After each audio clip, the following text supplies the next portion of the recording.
Hello, everybody. Welcome to another edition of Westside's Behind the Dish. Today we are at Quigley Field for the final game of the regular season for the West Springfield High School Terriers as they take on the Agawam Brownies. I'm Nick Odell alongside, for the first time, making his television debut is the former Westside baseball coach, Paul Taylor.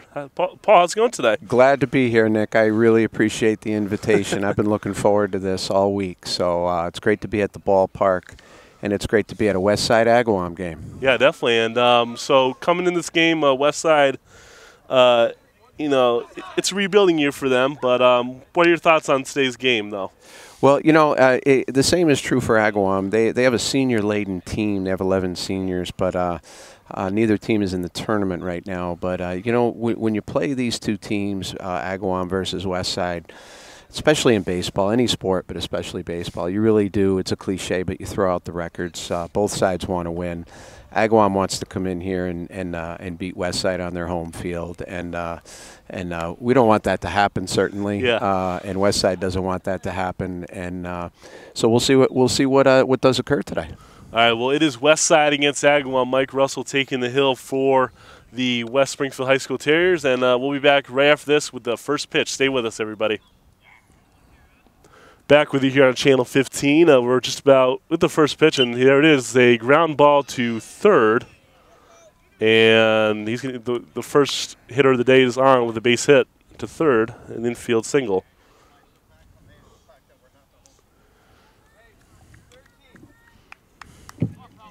So not an ideal start for Westside here, but aggressive hitting. Jumping on the first pitch right away for Agawam, Steve Grasso. Yep.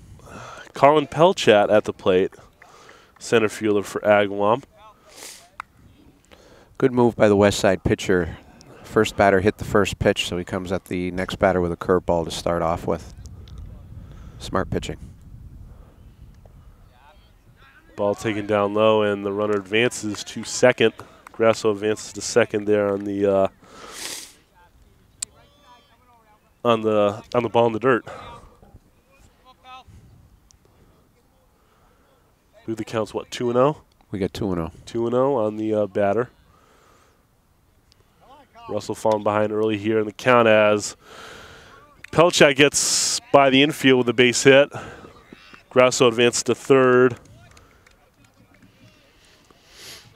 So Pelchat on with a single. Runners on the corners now with nobody out, and Mike Russell for Westside already in trouble.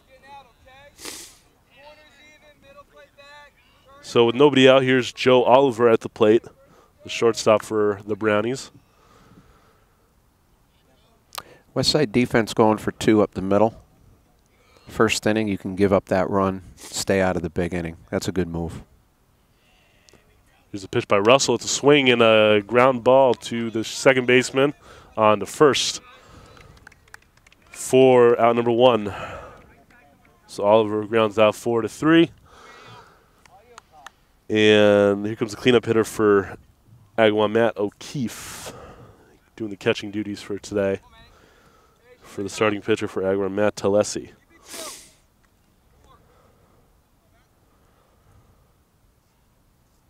Russell working it out of the set. Here's the pitch. Pitch just high for ball one. Weather conditions today, cloudy, 78 degrees. So overcast day. Ball in the dirt for ball two, 2-0. I think the players and coaching staff will take it, considering how cold and wet this entire spring has been. Mm-hmm. They'll take this 100 times out of 100.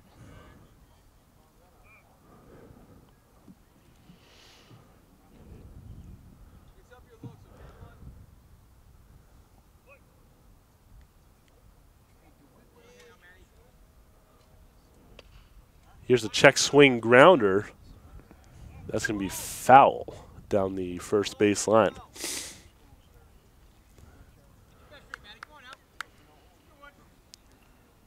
Excuse me, check swing. I don't think that was what the cleanup hitter had in mind.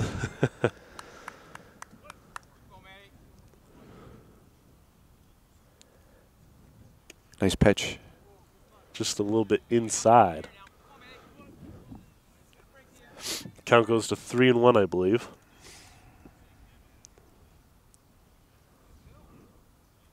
Russell working out of the set. Runners.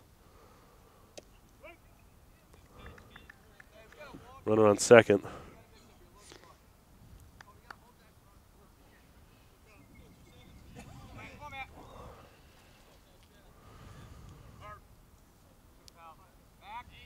And the pickoff move here, and the runner's safe at second.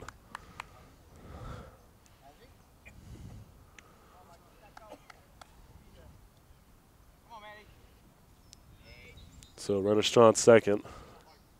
One out. Here's the pitch from Russell. It's a foul ball in the backstop. I believe the count's full at this point.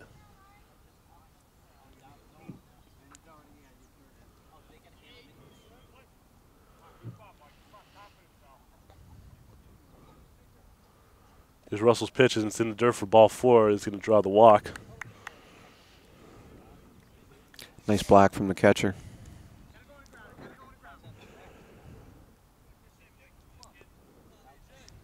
So with one down, that'll bring up A.J. Kerr at the plate, the designated hitter.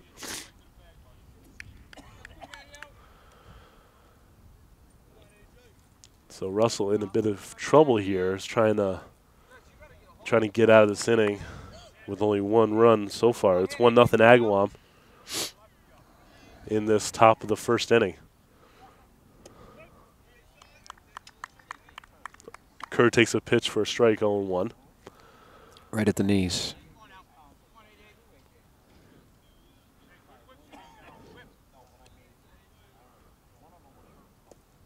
And second pitch taken down for a ball in the dirt, 1-1. Runner at second holds up.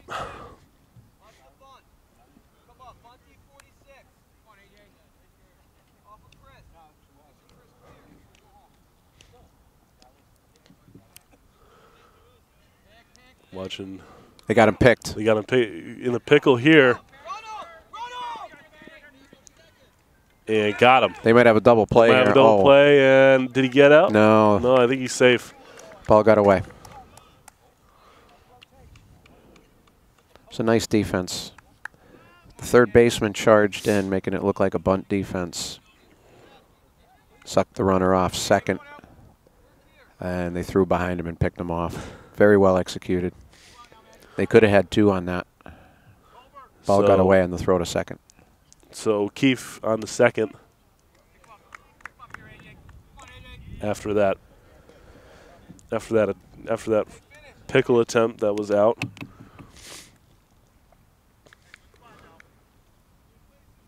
Kerr still at the play here, and he gets a line drive base hit in left field. O'Keefe holds up at third base. Runners on the corner again, but with 2 outs. And Kenziera wants a mound visit. Coach K. He'll be setting his defense for the first and third situation here. Runner could be going. So the question is, what do you do here? Do you throw through and try to get the third out? Or do you try to go to a pickoff at third? Or do you move your shortstop in behind the pitcher and make it look like a throw through and cut it? Very insightful, Coach. I used to do this for a few years, Nick. I know. How many years again? 23 years. For coaching Westside, right? 12 at Westside, 11 at Frontier Regional in South Deerfield. Loved every minute of it.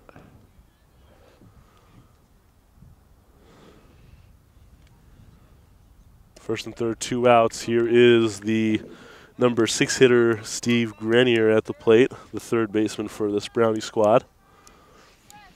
Glad to have the headset on, though, Nick. Yeah. You don't have to go to practice when you do that stuff. Exactly.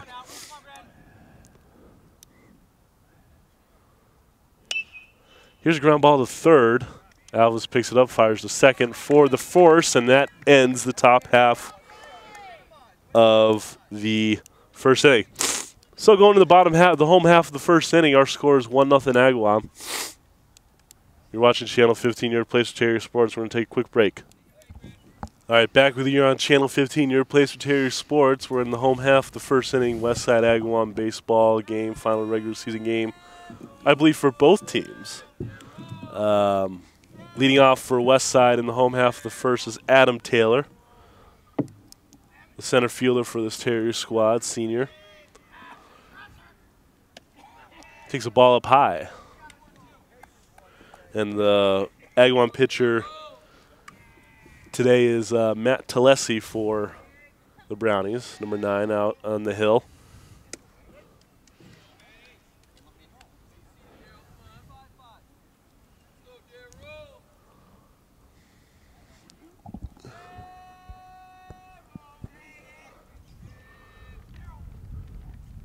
And Taylor shows bunt, and he's going to bunt here, and doesn't quite get to the first base bag in time, and that's out number 1. Good attempt. Yeah, it's a way to start. I would say that's a way to start. Make the defense make the first play. Yep.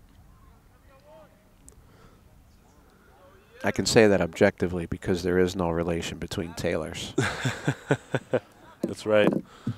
1 out, and here's Ian Alves at the plate.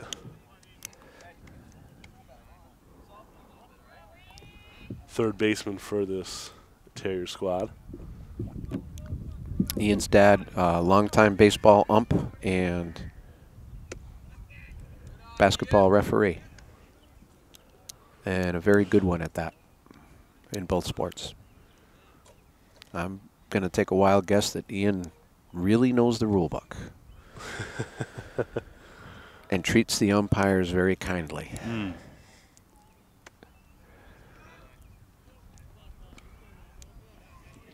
It's a good team player to have on the team. Absolutely.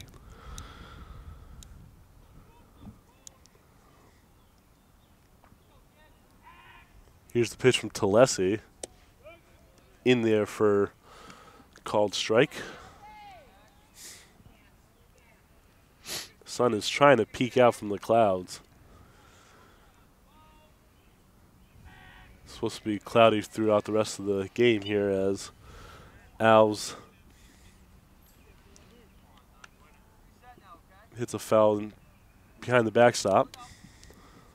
Well, if the viewers saw our opening shot, Nick, they would agree that those two clowns wearing the headsets both need a tan. So they're hoping that the sun comes out for us. That's right.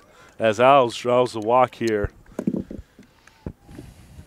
with one out in the bottom of the first. So man on first, and here's Zach Culver at the plate, the second baseman for the Terriers.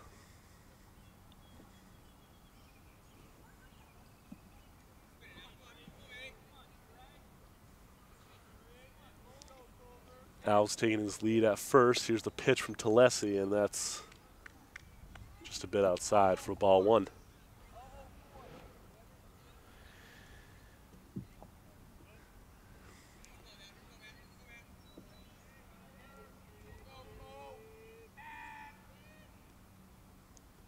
Here's the pitch, and way up for another ball, 2-0.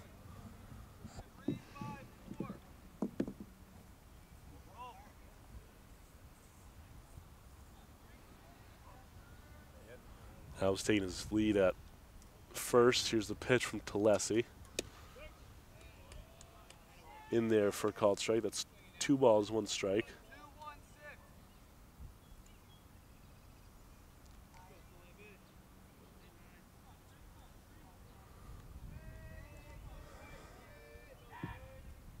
Here's the pitch. It's ball up, and Alves trying for second, and he gets there safely.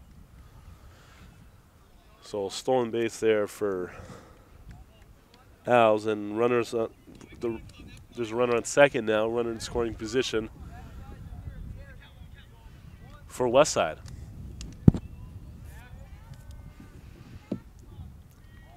Meanwhile, Culver's still at the plate. Here's the pitch, and it's Ball 4? Ball 4. He has drawn the walk. So first and second. Runners on first and second for Westside, and here's Mike Kane at the plate, the designated hitter for Westside. Kane the cleanup hitter, looking to put the Terriers on the board here for the first time today.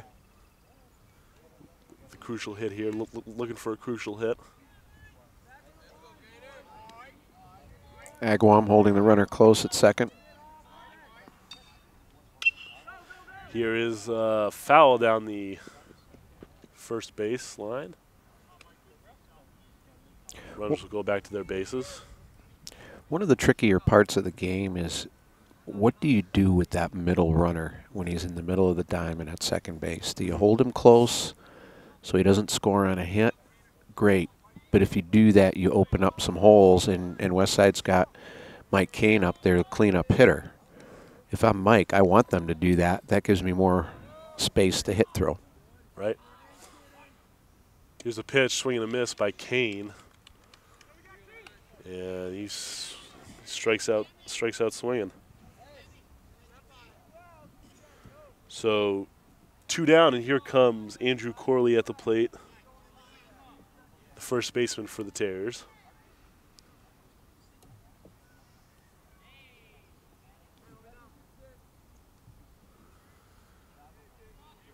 Corley, the 5th hitter in this Terrier lineup.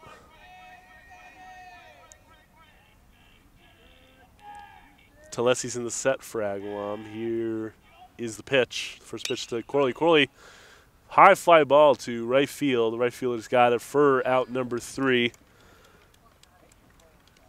And that retires the side. So, after 1 inning of play, it's 1-0 Agawam. You're watching Channel 15. Your place for Terrier Sports. We'll be back right after this. We welcome you back here to Channel 15, your place for Terrier Sports. Right now it's a 1-0 Agawam lead with Agawam at the plate. Coach, you have a little story to tell us. Do you? Yeah, I do. You mentioned good friend Gary Brown. Yeah. Gary Brown. As Russell gets a strike there. Go on, Coach. I hate to interrupt. No, not at all. Foul ball. Foul ball there. So you were saying? We got, well, you were asking me about my journalism background, and yeah. I worked for the Union News for 15 years and got to meet some great people, work with some great people, such as Gary Brown. And very nice sequence from Russell right there. Yeah. Very nice. As he gets change speeds, there, yeah. Move the ball around. Yep. And, of course, Gary covered a lot of our teams over the years as well, so I got to know him in many different ways. But here comes that sun, Nick. It is. You asked for it. We got it. You got it, yes. I like the way Russell works. He works very efficiently. Yeah, infielders love that. Yeah, works very quickly. It's like a Chris Hale type pitcher. Here's a ground ball to Alves and on to first for out number 2. 2 quick outs. The infield's on their toes. They love that. Pitchers like that are very effective at the high school level. We'll stay on the air in between innings so you can tell that story. Oh, well, then you'll be disappointed. You're playing it up too much.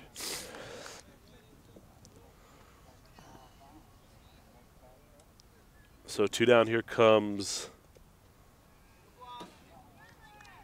Actually, I'm on the wrong side of the book.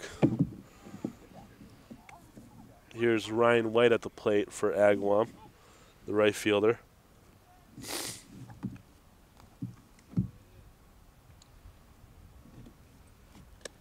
Nice pitch. Swing and a miss. No, Nick, Gary Brown is so iconic. Yeah. What I wanted to share with you is after all the, he had always given us great coverage over the years, but yeah. I felt honored when he mentioned our team and hitting to all fields. It's like you got a good team when it makes hitting to all fields. Definitely. Yeah. And he's still going at it. He's still a great writer.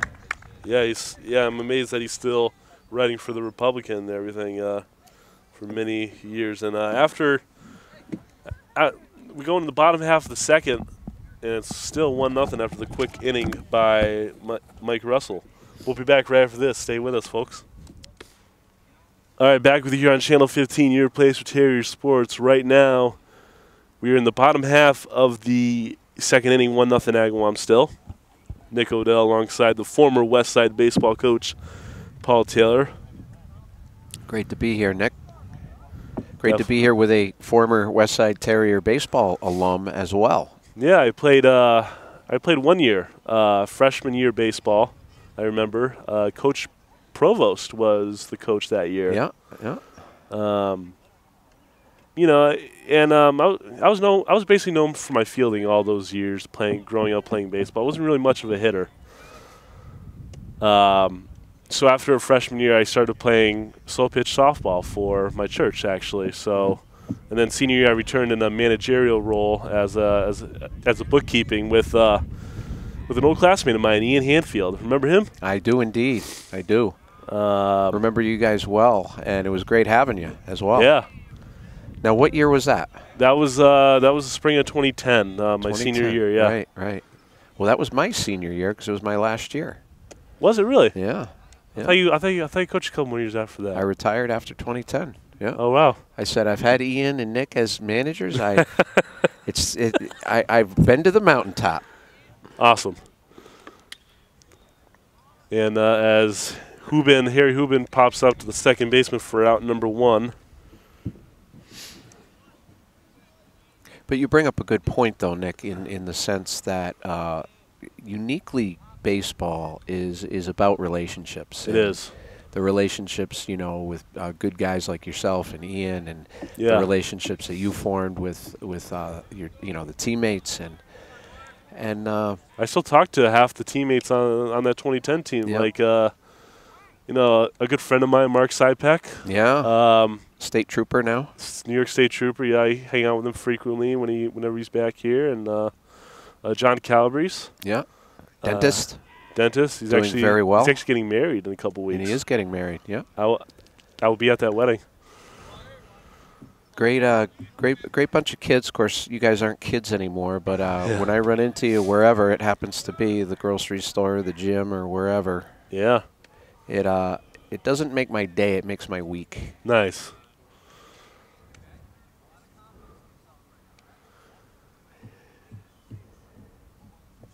I remember trying out for the senior year team. However, I didn't make it, but still, I mean, I did my part in my bookkeeping role.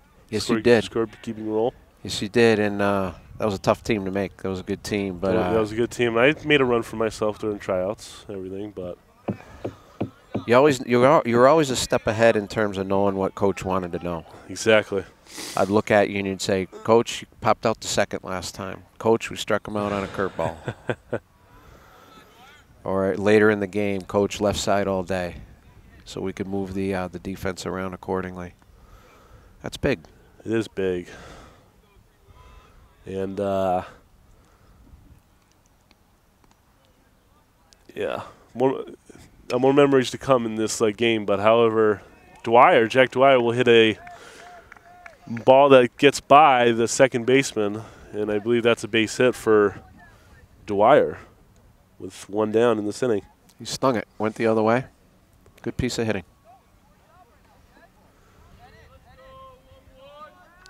So with 1 down, here comes Chris McMahon up to the plate, the shortstop for the Terriers.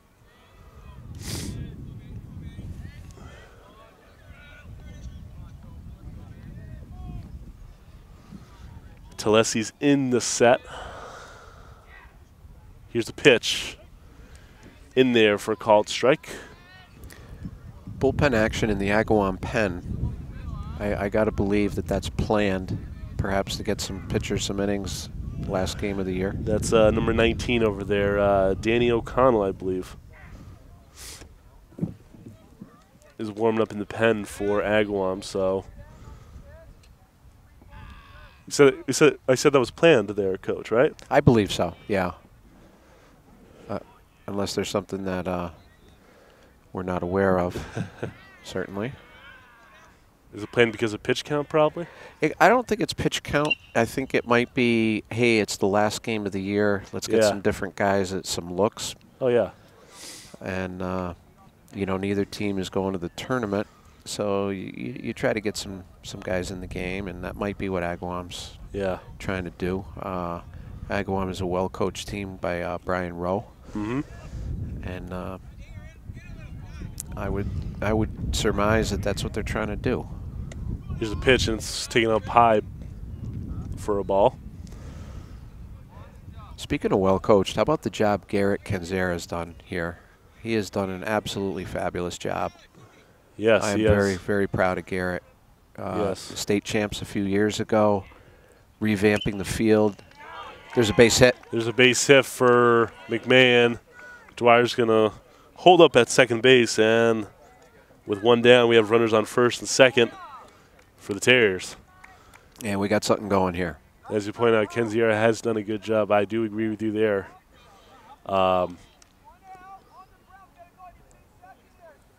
Winning that state title in 2016, first since your team in 05. Correct. And I went along for the tournament ride, rooting for him every inch of the way. And some of my guys were able to show up, too, doing the same. Oh, that's great. I was in 7th grade at the time that you guys won that 05 title. Seems like yesterday. I was 7th grade at Westside Middle School, which is a few yards to our left, or right, I should say. You know, whether it was 05 or 16 or the soccer teams or the football team a few years ago, it's just such a great thing. When you go on a run like that, it's like the whole town is there. Right. I mean, West Springfield's such a tight-knit town. Like I feel like everybody knows everybody here. Here's a ground ball to third. Third baseman tags third base, but the runner's safe at first. So a forced play at third.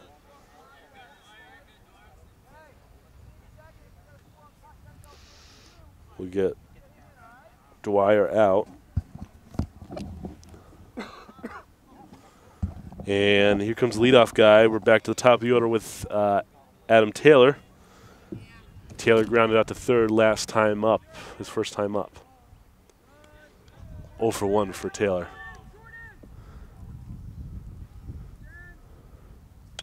Here's a rip into center field, but center field grabs it for the final out of the inning, and that ends the second inning there. So after 2 innings of play, our score in this one, 1-0. You're watching Channel 15, your place for Terrier Sports. Back here with you on Channel 15, your place for Terrier Sports. Right now it's a 1-0 Agawam lead with Agawam up to bat. Top of the order here for the Brownies as Steve Grasso singled his first time up, scored the only run for Agawam. He's 1 for 1. Just a pitch from Russell. It's in there for a strike. Nice spot. Just want to mention to you how about that 2019 with you guys winning the league title for the first time in school history as Grasso rounds out to second base there. Fun team. Fun team. Great kids. Yep, and I remember that game specifically because I was at that game as a fan. One of the few baseball games I showed up as a fan, to be honest with you, as I was very studious in my high school days. Here's a ground ball to short. As good wheels. Good wheels, but also the throw is a little bit off. As I believe that's an error on the shortstop. Should we say that, huh? Yeah, but you got to give credit to the Agawam hitter as well, because when you're to Colin Pelchat, when you're hustling down the line like that, it puts a little extra pressure on the infield. Maybe your throw's a little off, and sometimes that can make a difference. Here's a pitch in for a strike, and it's going to be stolen base for Pelchat. Off-speed pitch. Thank you.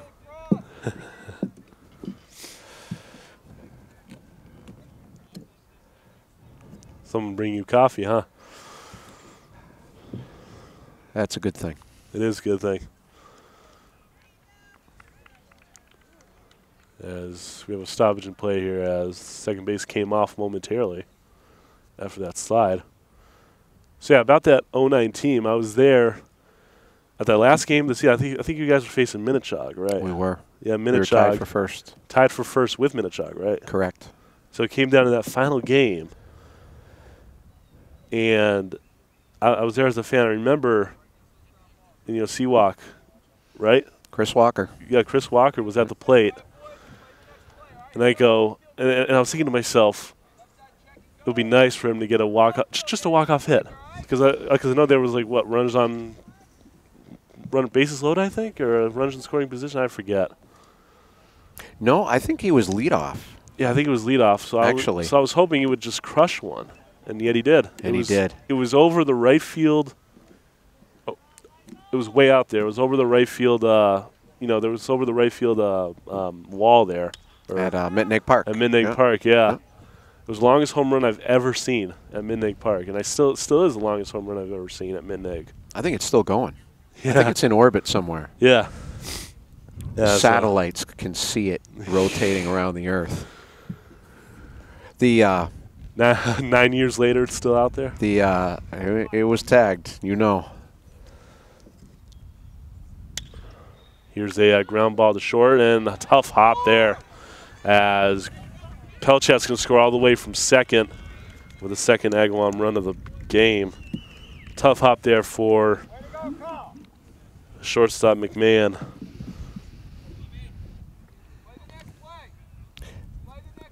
The story that now can be told is the batter who was on deck was Zach Thulman, who also had a great season for us.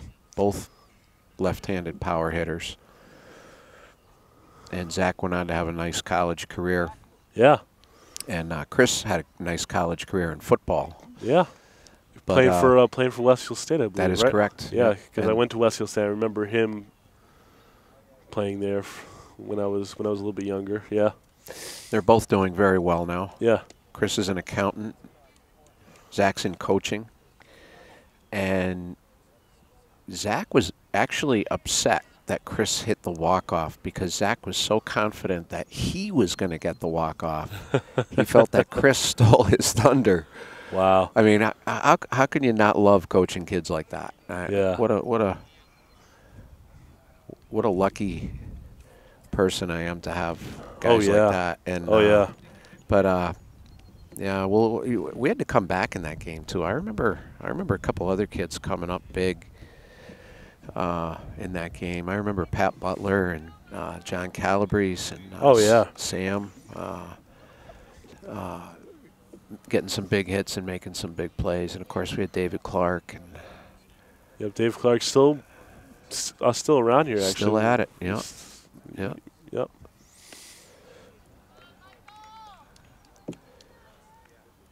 Thing is, you had a lot of juniors on that team with on my fellow classmates there. Yeah, it was. Then we had a crazy game against Ludlow where we had to come back in the tournament.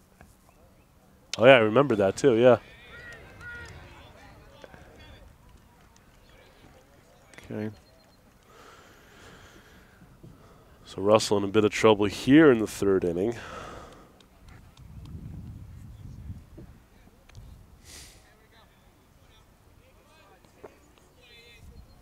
He gives up the single to O'Keefe. And that brings up the fifth hitter, A.J. Kerr. And that's a chopper second on the first. Nice play. Score that 4-3.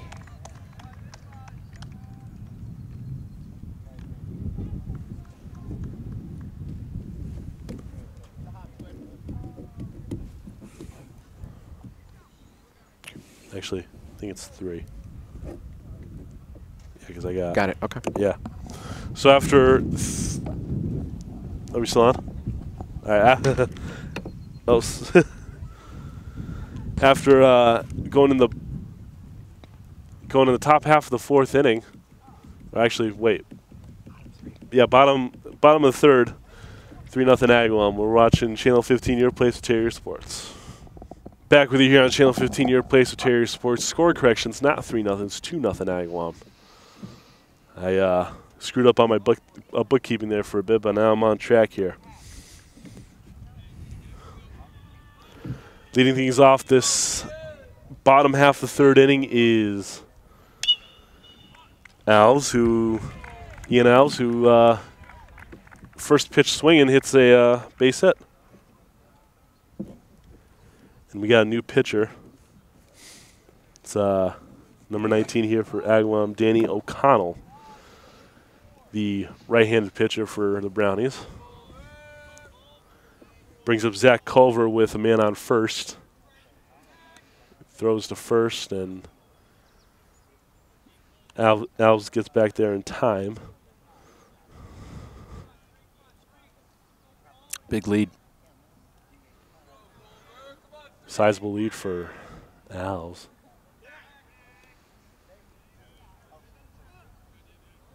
Still gets back in time, but you gotta watch. Gotta watch that. You gotta watch the pitcher's foot there. Ball high. Look at Alves' uniform. It's all dirty. You gotta love that. That's why they call it down and hard, right? Yep.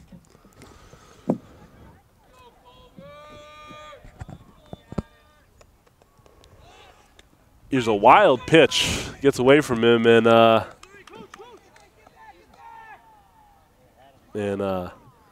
was thinking 3, but held up. Early in the inning, that's smart. He's Right. in scoring position as it is. Right, yeah. Coach K was right to hold him up.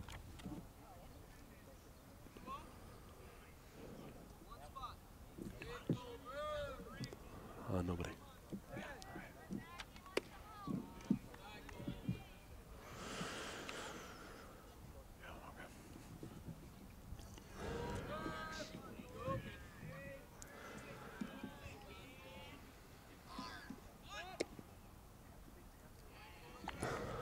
Okay, we got something going here.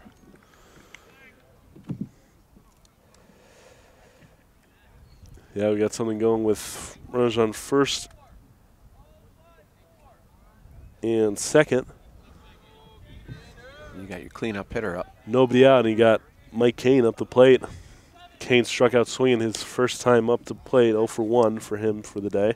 They got him on a curveball. First time.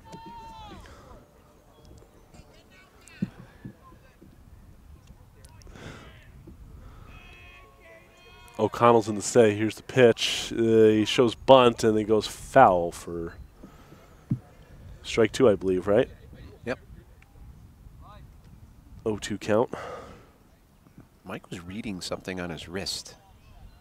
I think they're just signals. The verbal signs. Could those be his history notes? Caitlin, are those his history notes? No? Okay. Just want to mention Kaylin Johnson on camera for today's telecast.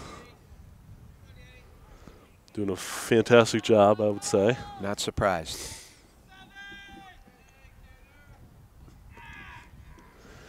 Here's a pitch from O'Connell. That's a swing and a ground ball to second on the gets the force at second.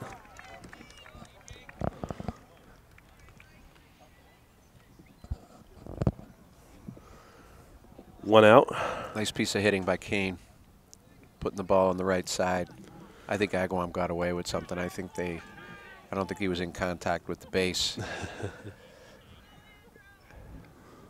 Generally, you don't call the phantom tag in high school, but they did there.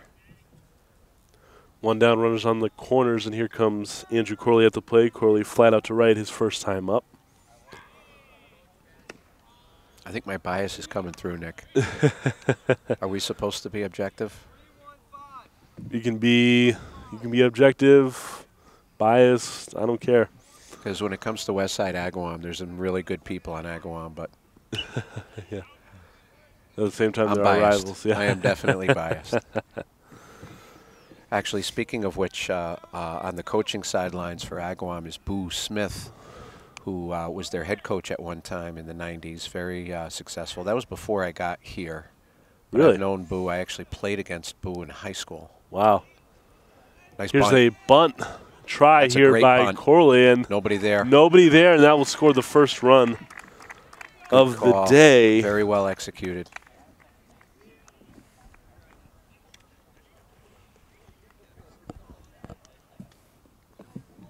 Boo's father, Jerry, was a very successful coach for Agawam baseball for over a quarter of a century, going back to the 60s and 70s. And he's in attendance today as well. Got a chance to say hello to him before the game.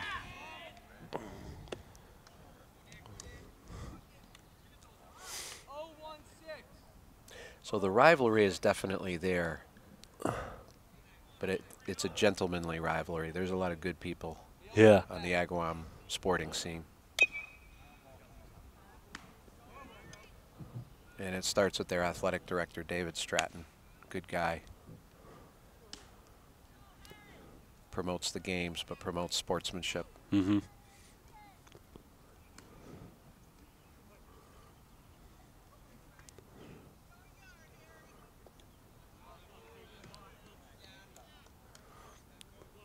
We have a great athletic director, too, Glenn Doulette. Doing a great job.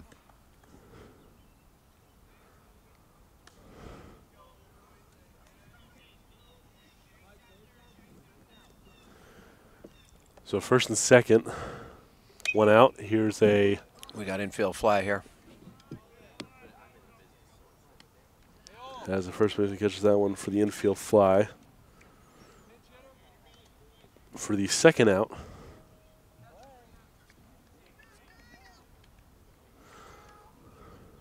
Looks like we got a pinch hitter here come to the plate. Kyle Masolo. Pinch hitting for Dwyer.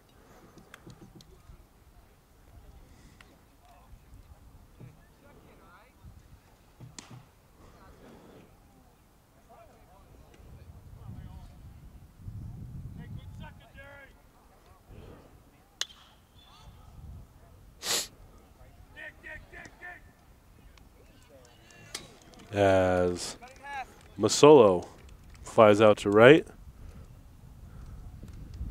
to end the inning. So after 3 innings of play, our score is Agawam 2, Westside 1. You're watching Channel 15, your place for Terrier Sports. We'll be back right after this. Stay with us. Back with you here on Channel 15, your place for Terrier Sports. Westside Agawam baseball game here at Quigley Field. Last game of the regular season for both teams. This is the makeup game from...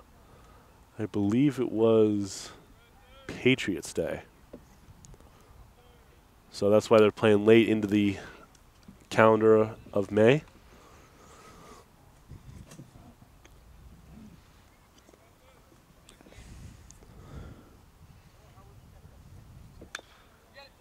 Oh, watch out. Come right to the camera over there, to the left of the camera. Did you bring your glove today, Nick? I did not. I did not either. I did Caitlin, not. you're on your own. You'll have to hide behind the camera. Use your camera as a glove. I believe we have a pinch hitter here, number 28. O'Keefe, the other O'Keefe. Fly to right. Fly to right.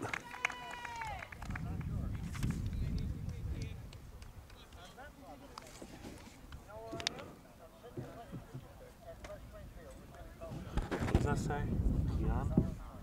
Ryan? What number? Over here. That was Kean O'Keefe with the fly out. Keon O'Keefe, okay. And Here's looks like Agawam has another. more bullpen action. And we have another pinch hitter, Andrew Sullivan. In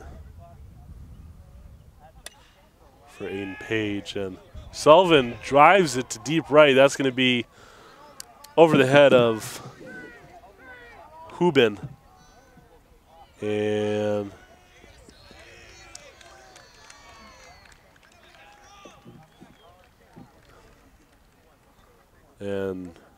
Sullivan gets a triple out of that.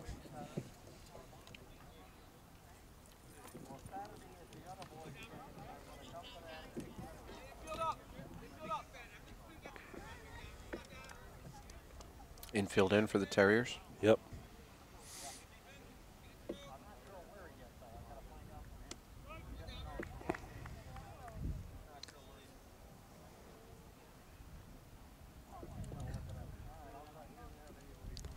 So here's Don Ingham at the plate, and he ropes a single down the right field. Come on, Mike. Take your time, Mike. Sullivan scores on the play.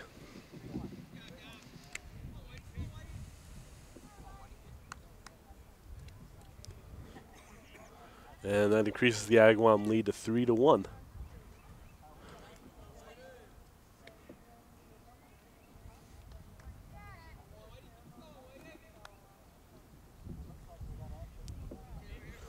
So here comes Ryan White at the plate. White grounded out to second his last time up.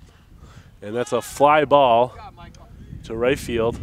Hubin's under it and grabs it for the second out. Hubin had him played perfectly. He didn't have to move.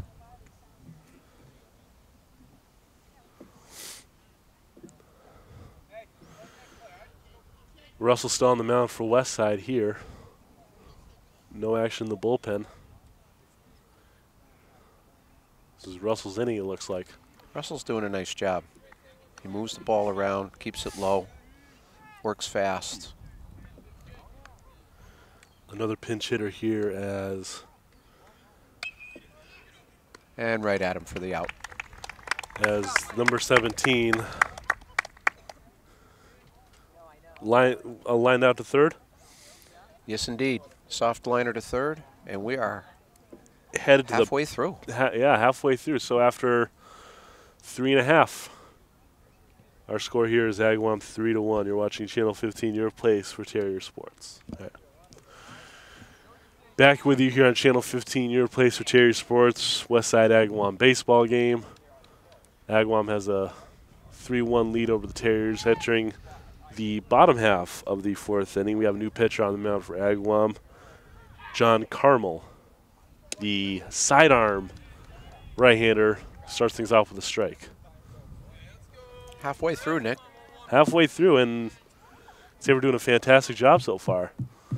I got to thank you for joining us here today, Coach. Thank you. It's an honor to be here. I'll save the compliments for you, Nick. You're the pro. Just hanging around, watching a baseball game.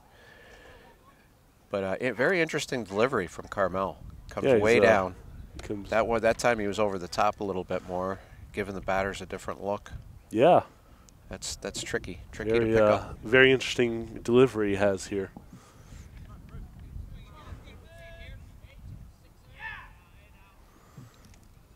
Here's a pitch and in there for a strike. Yeah, so he can go like sidearm, he can go over the top. I mean, he's a tall right-hander. Mm-hmm. He's the same height as me, and that's scary. You put you on a mound like that, and you're even bigger. Yeah. As McMahon Chris McMahon is at the plate right now. He was on base last time in the second inning. And here we go. And there's a walk to get things going here in the bottom half of the fourth. Always good to get that leadoff man on. So nobody out, runner on. Here comes the pitcher, Mike Russell. Are we bunting here, Nick? What do you think? I'm going to put you on the spot. You gonna put me on the spot? I think they should bunt here. Why not?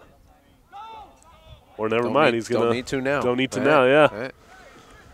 As McMahon reaches second base safely on the wild pitch.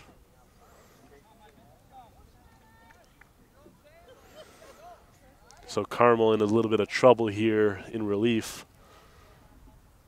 Having a hard time finding the plate. I can see the Agawam vision having a big guy like that come out of the pen. You know, maybe in a closer role or shut down the other team. But you got to throw strikes, and the West Side batters have been disciplined so far. Not doing them any favors.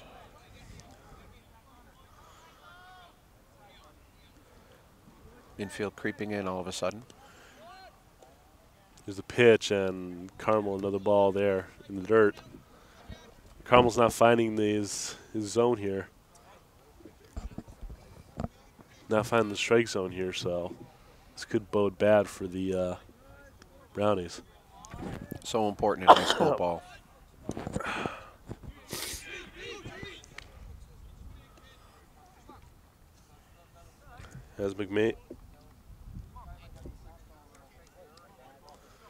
As McMahon stays on second.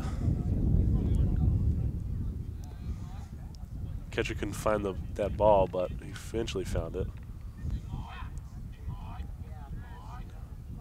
There's a sidearm delivery to Russell, and that's also a ball. So Carmel really having trouble finding that strike zone.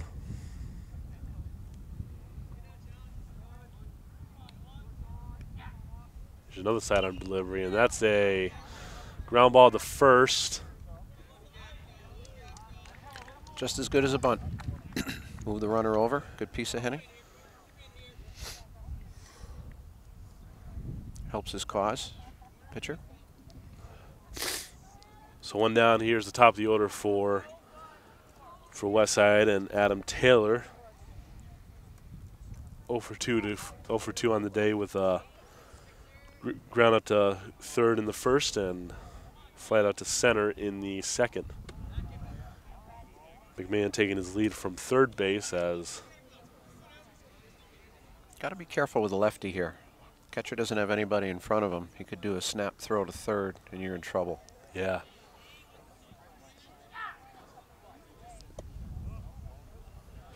A little more cautious that time.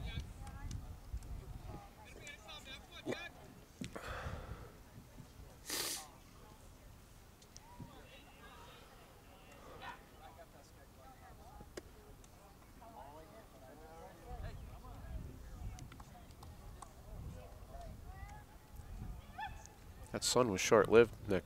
Yeah, it was, and now the clouds are starting to darken up just a little bit.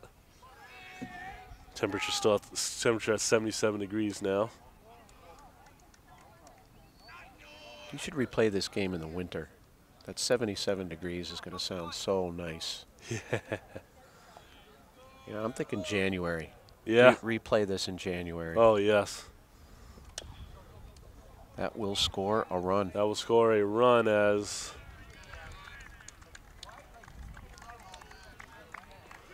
one-run ball game. As Westside shortens up the lead there to now Agawam leads 3-2. And a visit to the mound. Agawam coach Brian Rowe.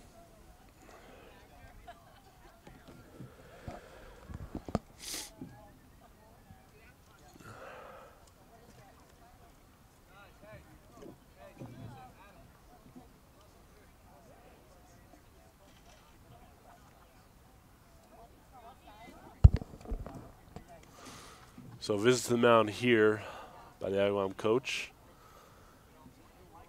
2 down, and here comes Ian Alves up to the plate.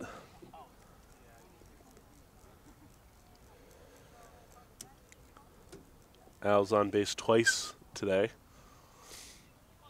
Having a decent day at the plate. Here's a bunt. That's a good one. That's a really good bunt, and that throw sails away from the first baseman. Ball goes out of play, and he forgot something. What did he forget? He forgot to touch first. Forgot to touch first, though. I think he touched it. I think he was just being sure. That's a smart move. It is, as Alves gets in the scoring position with 2 down. He's on second. Here comes Zach Culver at the plate. Culver also got on base twice so far today. So decent day at the plate for Culver. as well. Here's the pitch from Carmel, and that's inside for a ball that gets away. Alvis to third, and he gets there safely. So Al's in there into third now with 2 down. Culver has a 1-0 count on him.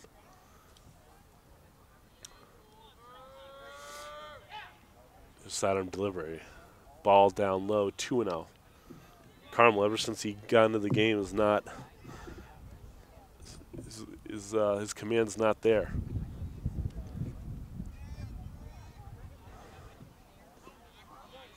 Nice block Ball from in the the Agawam dirt. catcher. Yep. Count goes to 3-0.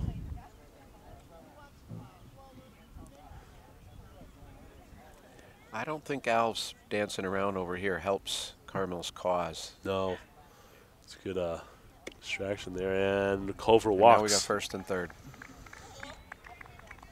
So Culver draws the walk here. Runners on the corners with 2 outs. Now here comes the cleanup hitter, Mike Kane. First and third for Agawam. If I'm them, I am not throwing through. I'm not going to give Alves a chance to use his speed. Kane struck out swinging in the first, reached on base in the third. It'll be big if he can get driving the runners here as the ball gets in the dirt for ball number 1. Kane's looking for one thing right now, something right in his wheelhouse. Indeed. If it's not perfect, Indeed. he's not swinging. But if he gets it, he's going to give it a ride. 2-0. We call that dead red. Carmel falling behind on the count 2-0. Here's a 2-0 pitch from Carmel. 3-0 now. Carmel really having some trouble here. He's taken all the way on this one. It's the green light pitch, as they call it.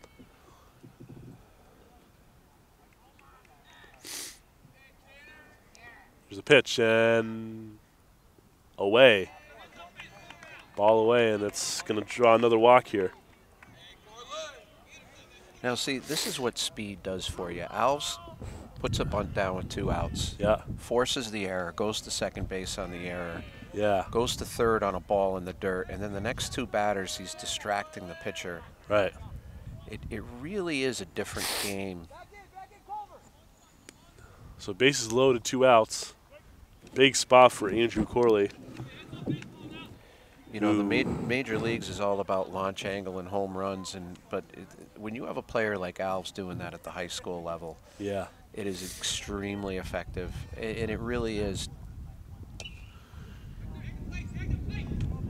different strategy. I mean, in a good year, in a 20-game high school season, you'll hit 5 home runs. Right. When you're able to play the small game, you can do things that disrupt the other team, and we're seeing that right now.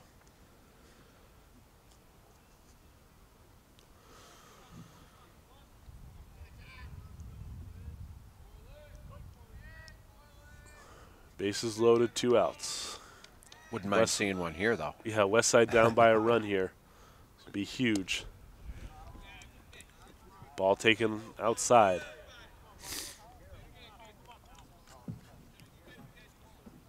Carmel's lost a little bit of velocity. Looks like he's trying to get the ball over the plate.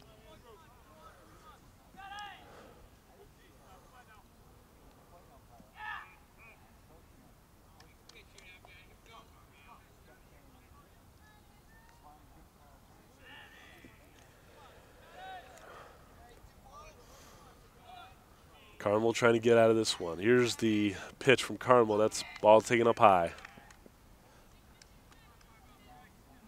He keeps going from the stretch. I wonder if he'd have better luck off of the windup with the bases loaded. You could try that. But he's not going to change in the middle of a batter. No, he's not. Corley's thinking dead red now, too.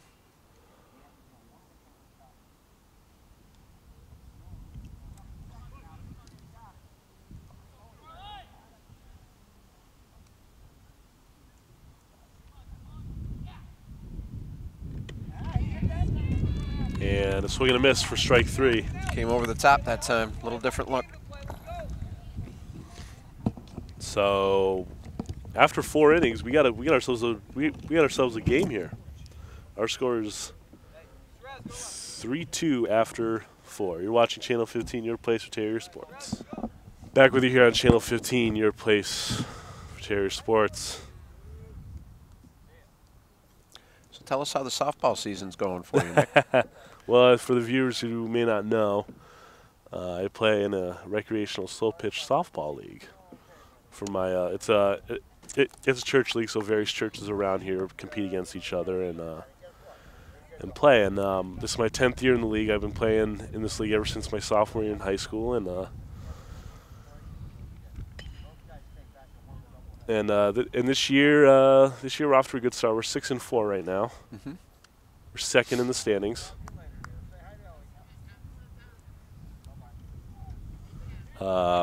Good sportsmanship. Yeah, great sportsmanship. Our team has been doing pretty good. In the 10 years I've been playing, we won the championship 3 times in my tenure. Nice. Co-ed or?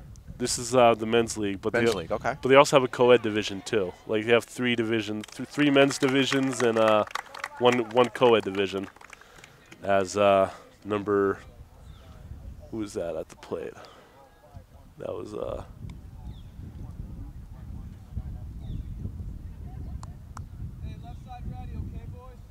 I think that was 16, maybe?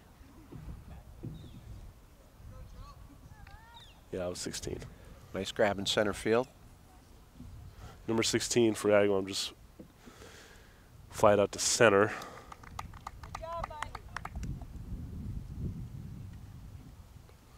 That was That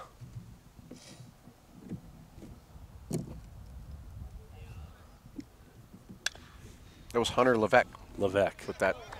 It was a scorcher, but a nice play in center field for the Terriers.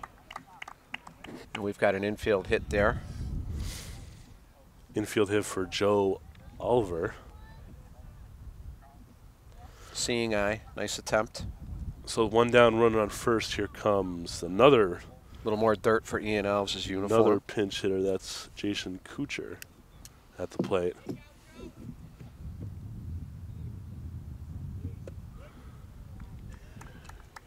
Kuchar in there for a called strike from Russell. Russell's pitching a decent game, only giving up 3 runs so far in this game, but not much offensive support so far. Russell doing a nice job of bending without breaking. His coach has told him good way to minimize. He's minimized some threats by the Brownies. Yeah. That's a sign of mental toughness. Here's a pick-off move at first base. He's safe. Got back there in time.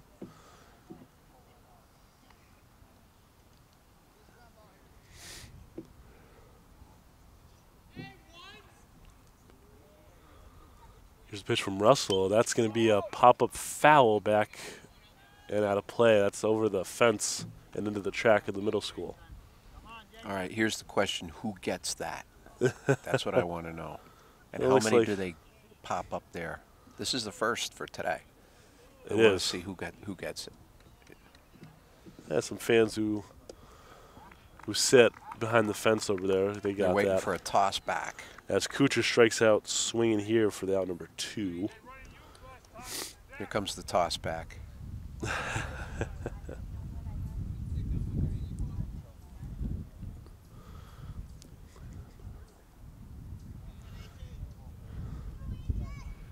A lot of your memories are at Mid-Neg because that's where the baseball team usually plays, but Yep, they moved here a few years ago. They've done a nice job with this field. wasn't it Coach Arnett who took over for you after you left? It was. He was there for 2 or 3 years. Before Ken Ziera took over, and right? then, yeah. I actually hired Garrett because I was the athletic director the year. Yes, you were the interim, that we had right? An opening, and very glad I did. He's done a great job. But yeah, we have some good memories at Met-Neg Park too.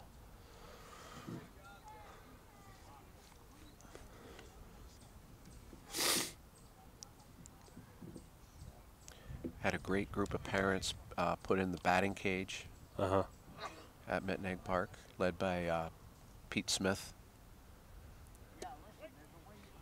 Yeah, batting cage. I think I remember you guys putting in the batting cage. Yeah. Batting cage is huge for having an effective practice. It is. And here's a ground ball to the second baseman. See if they get it back there in time, and they do, yes. Nice cover from Russell. Fundamentally very sound. So that's a 4-1 out, I think, right? It is indeed. Yeah, the rare 4-1 out. Yeah, it doesn't happen all the time, but when you get it, you know that the pitcher's on his game. He's doing what he's supposed to be doing. We enter into the bottom half of the 5th inning. Quick game. Yes, and our score is still 3-2, I believe. Yeah, 3-2. You're watching Channel 15, your place for Terrier Sports. Leading off the 5th for West Side is Harry Hubin, right fielder. Also catches sometimes, coming off an injury.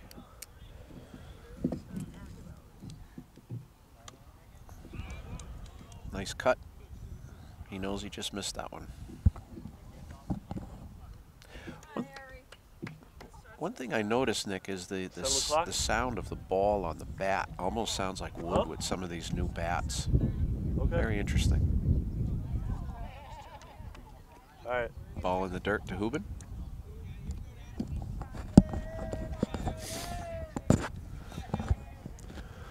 Looks like we have the same pitcher on the mound, Carmel. Look at that, the sun's back out. Hubin skies one to left field. Left fielder's under it. Oh, and he drops it. Look at that, Harry into Hubin second. Never stopped running. So Hubin in the second on that dropped fly ball by the left fielder. I think that ball is dying down quick out there. That's how he misjudged it, I think.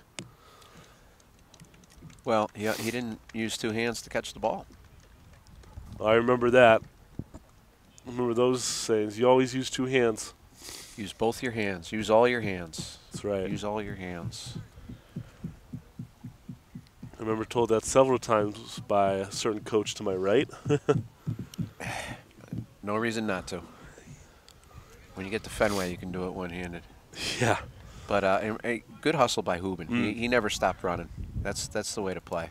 Now he's in scoring position with nobody out.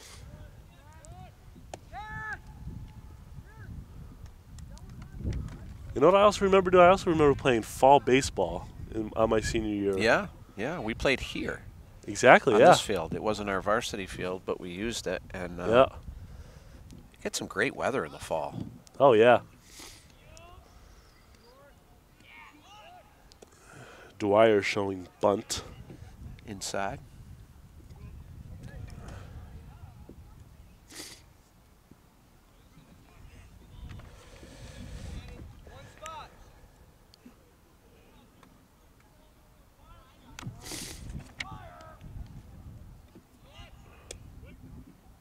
I have to say the field is in tremendous shape.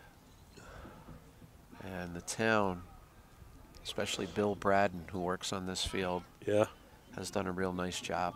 Bill always did a great job with our fields.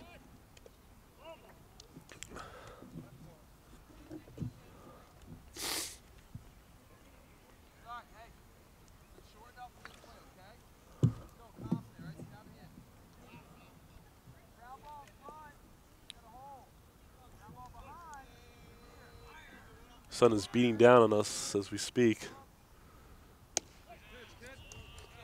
As Dwyer strikes out looking there.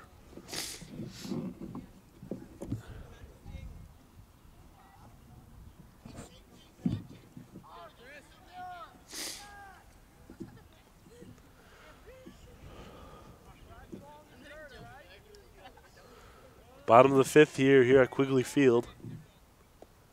3-2 is our score in favor of Agawam.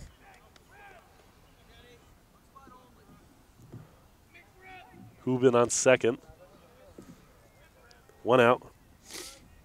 Here's Chris McMahon at the plate. McMahon has reached on base twice in this game.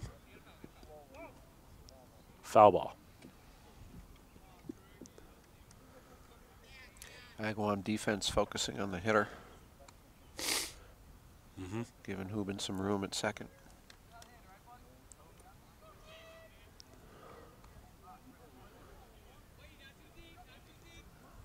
McMahon would love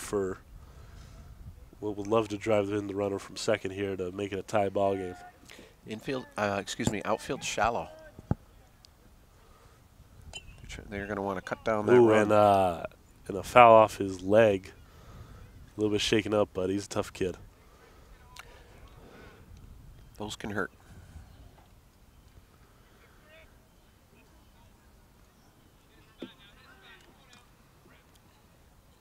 I think the umpires have done a nice job today. Nick, what do you think?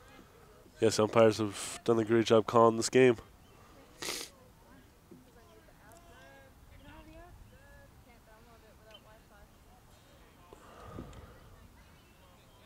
Fighting off a tough pitch.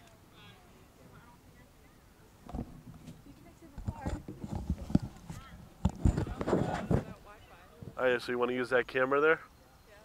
All right, so after the game? Should. It's right over there. We're good.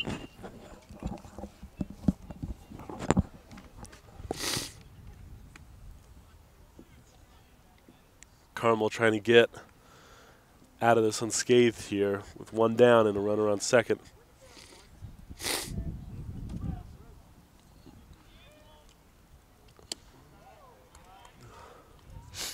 Ball up. Tough at bat here so far. The kid who wears number 11 is always called Sticks. Ever notice that? I never noticed that. Oh, and another Hubin's hung up here. Nobody there. He's in. He's Ball gets away.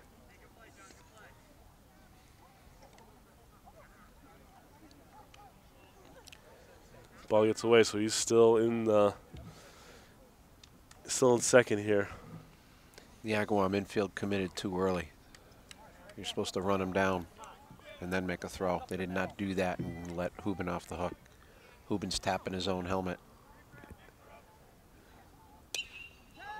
Now he's going to be on third or more. Nope. Here he comes. Here he comes, yep, as the ball gets by the center fielder. As McMahon digs into second with a, would you call that a double or an error? That would be a single and a fielder's choice. The fielder's choice allowing the runner to go to second to get the ball in the infield. Good piece of running by Hubin, though. He had to hold up on that. That ball was in the air. He had to hold up, and he read it quickly once he saw that it was going to drop. Yep. There was no chance of scoring on that, but he was able to advance, which opens up second base. So now we got potentially tying and go-ahead runs in scoring position. Uh-huh. Can I just take that camera now? Sure, yeah. Yeah, it's underneath here, though.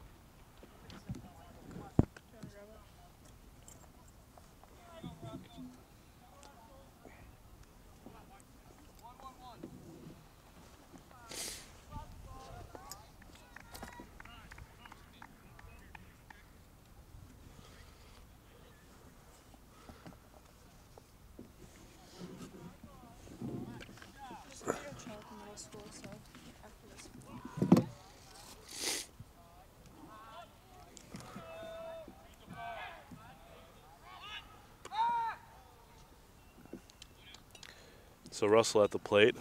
It's called a safety squeeze. Russell- Runner on third reads the contact and goes on contact. Russell got on base once and grounded out to first in this game. Here's a bunt down the first base line. And play at the plate. He's out. Hubin's out at the plate.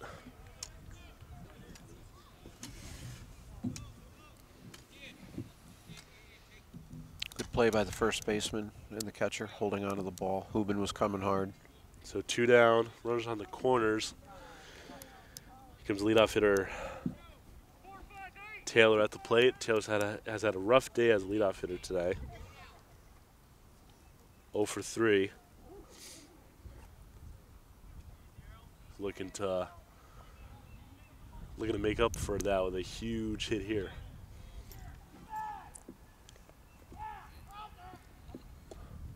Love to see him gap one Oh yeah. with that shallow outfield. That could score 2. Put us ahead. Especially with Russell on first. He's Got a good lead. He's got a good lead, yeah. Carmel in the say, here's the pitch. Ball up.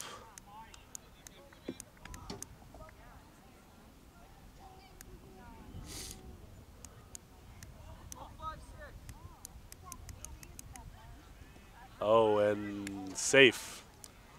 Close play at first with the pickoff move, but Russell's back there safely. Carmel's in the set. Here's the pitch. Going. Russell's going. He's going to get to second standing up.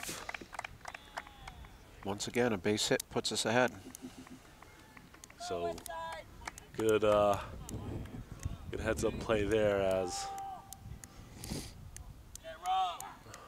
here's the pitch from Carmel. That's ball up.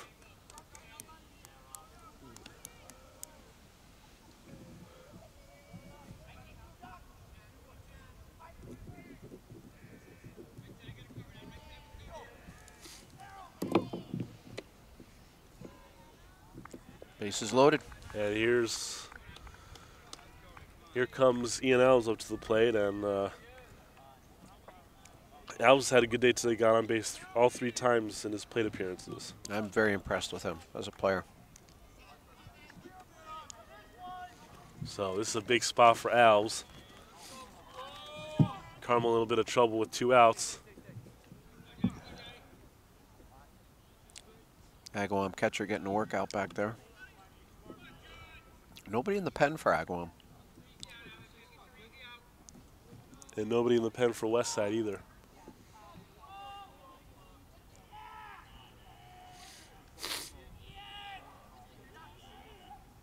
Here's a set. Here's the pitch.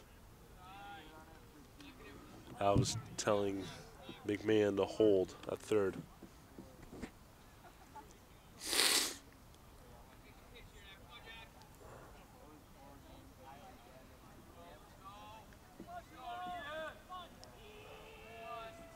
Alves. Here's the pitch, and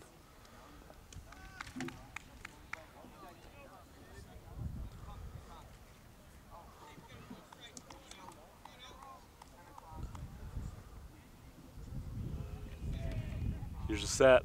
The pitch. In there for a called strike. I believe the count's 3-1.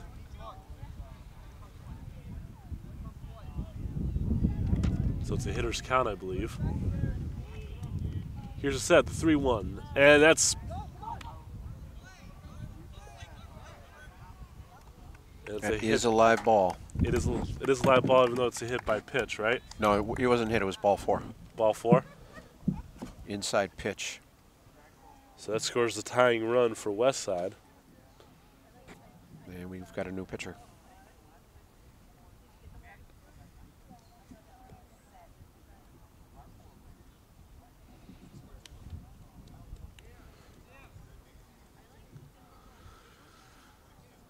So new pitchers coming in for Agawam.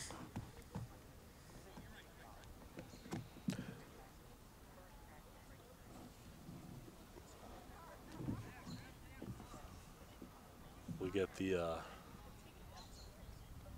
what's going on here? Is it a switch or something? I think he came in from shortstop.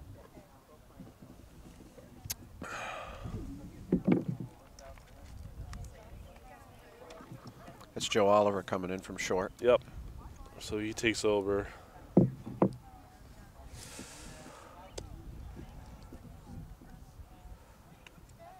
which creates a hole in the infield.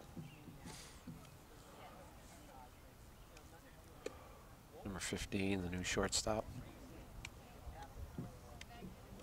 Mm-hmm. 15 is, there's no 15 on our roster. I think they pulled him up from the JVs. Mm. They had the call up from Pawtucket.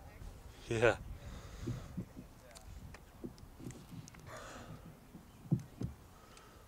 So Oliver's warming up as we speak for Agawam. Bases are still loaded here with 2 outs, and the hitter will be Zach Culver once the pitcher's warmed.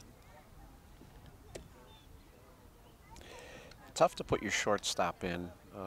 Again, it creates a hole in your infield. In a perfect world, your shortstop wouldn't pitch, but we don't play baseball in a perfect world. We play baseball in Western Mass, and you go with what you got. Yes. Sometimes that's one of your better athletes, and you want him on the mound, and you want him at short, and that's the way it goes. On our state team, we were lucky to have one of the best shortstops to ever play the spot in Westside, and that was Dave Villamari. He never pitched, and I think having him out there was every day, every inning was huge. But if he did pitch and we needed him, we'd have used him. Mm. So again, it's another instance, Nick, of this being really a different version of the game that people watch on Nesson every evening at 7 p.m. Yeah. You know, live from Fenway Park or other parts. Mm-hmm.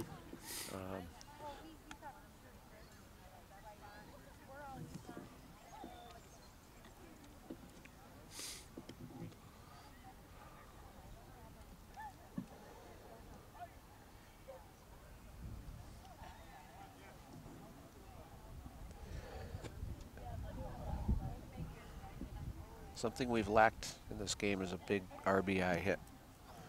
Yeah. And we're ready for one right now. And I know it's Zach Culver is. Yep.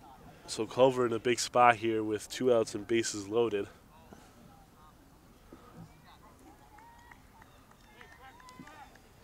Culver's had a decent day reaching base on all 3 plate appearances. Let's see if he including jumps on 2 the walks. first pitch. Yeah. No. Pitched in Good the dirt patience. for ball 1. Good patience. So the new pitcher here for Agawam is Joe Oliver. Coming in from shortstop. The new shortstop is number 15. We don't know his name yet. Probably up from the JV, as Coach Taylor has said. And, oh, a nice catch there by the right fielder there for Agawam to retire the side. So, after 5 innings, the score is tied up at 3. We'll be back right after this. Stay with us. Back with you here on Channel 15, your place for Terrier Sports. Right now it's a 3-3 ball game in the top of the 6th between Westside and Agawam. Nick Odell, Paul Taylor, Kalen Johnson on camera.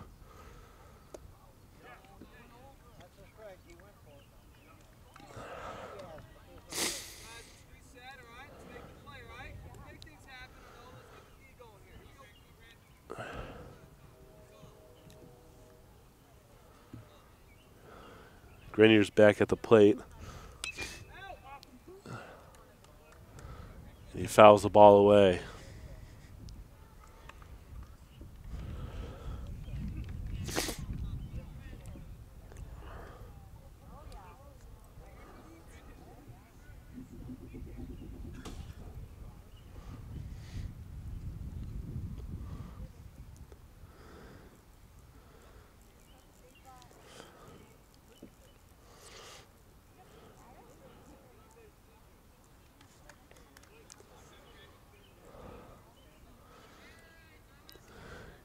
The pitch, and it's a ground ball to short.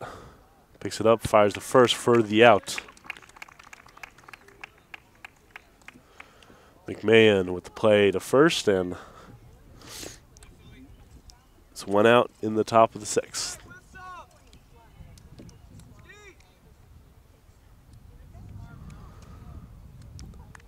So that brings up the batter, Andrew Sullivan at the plate. Sullivan tripled his last time up and scored an Agawam run.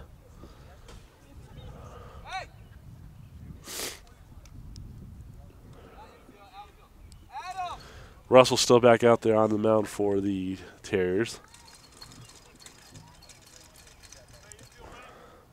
Here's the pitch. Ball 1-0.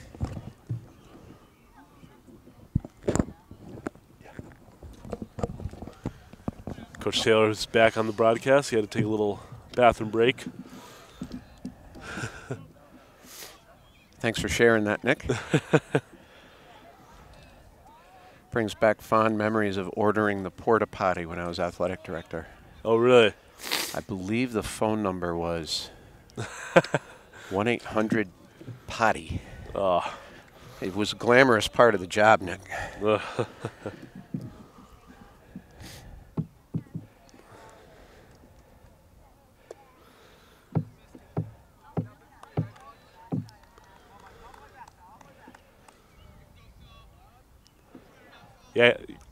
Yeah, didn't miss much when you were gone, so.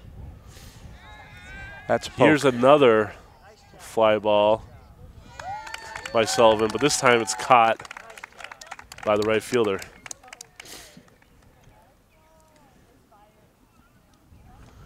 Two away, and here comes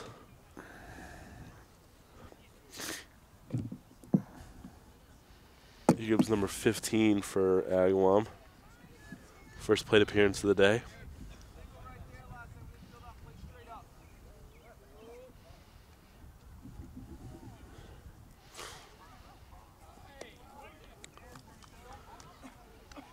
Takes the first pitch strike.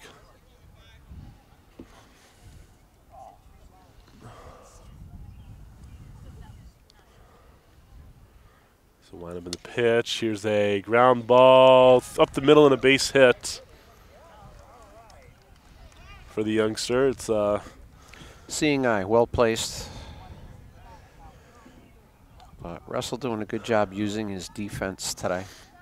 And here comes the number 9 hitter, Ryan White. White is 0 for 2 today. Yeah, first 2 down. Here's the throw, and did he get him? He got him. Yes, he did. So good toss, great good play. tag. Great play there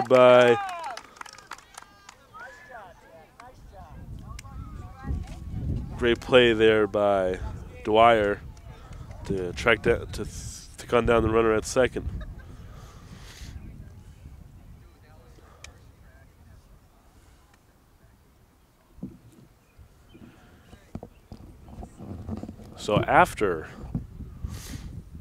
So going into the, I believe the top of the 7th? No, bottom of the 6th. There's a 3-3 ball game. We'll be back right after this. Stay with us. Back with you here on Channel 15, your place for Terrier Sports. Right now we're in the bottom half, the home half of the 6th inning. Oliver's still back out there for Agawam pitching. And the hitter right now is Mike Kane, the designated hitter. In his 3 plate appearances, he got on base twice. Struck out swinging in the first.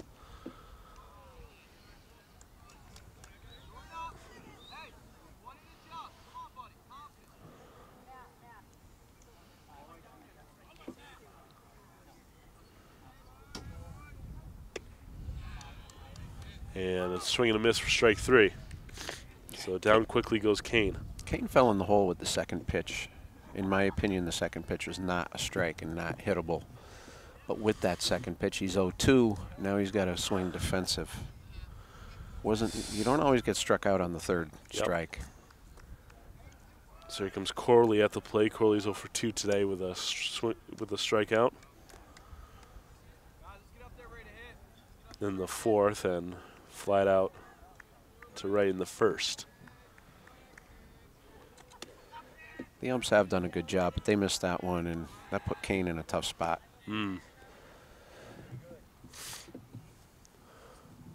Even the major league umps miss a few. Yeah. It's a pitch from Oliver. That's a little bit high.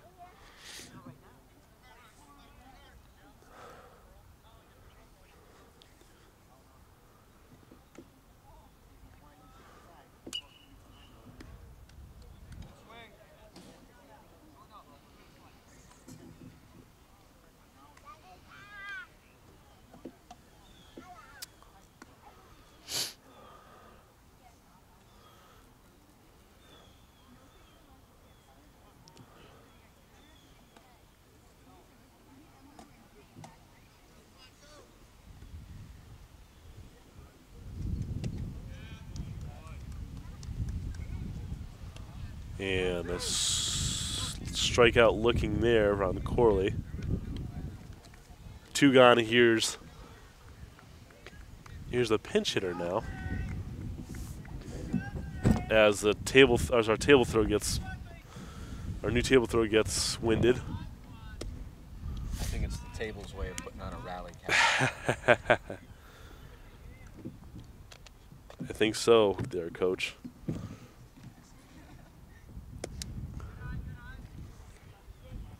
This is Cam Junowski in the game now.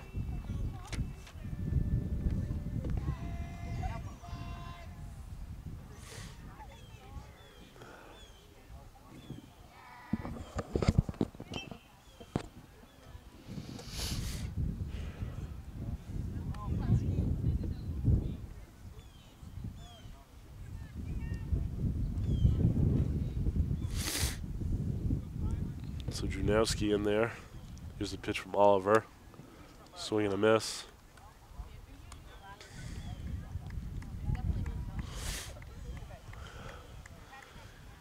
Oliver could strike out the side here. Let's hope not. Let's hope not, yeah. He does look good. Yes.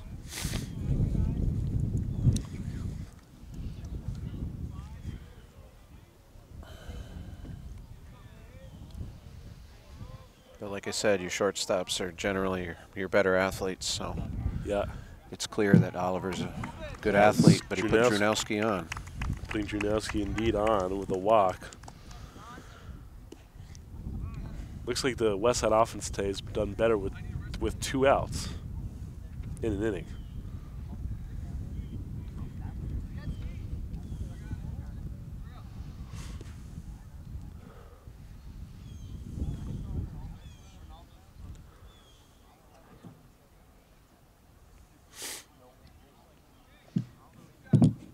As Hubin checks back in the game.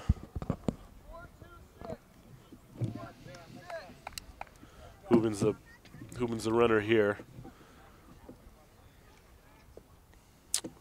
Dwyer checks in, or Dwyer is up to the plate now.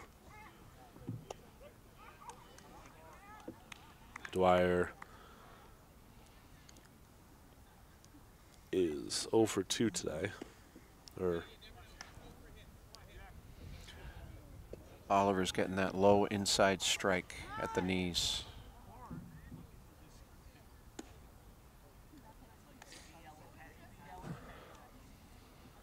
Tough for a batter to open up and drive.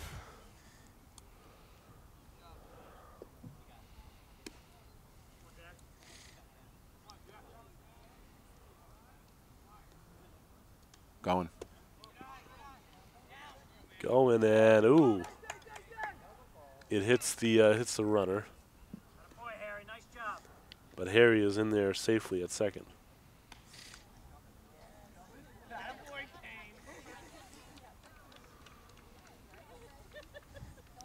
As second base again gets loose. So How about Mike Kane, your cleanup hitter, DH, going out to do base duty? I like that. yeah. A man of many talents.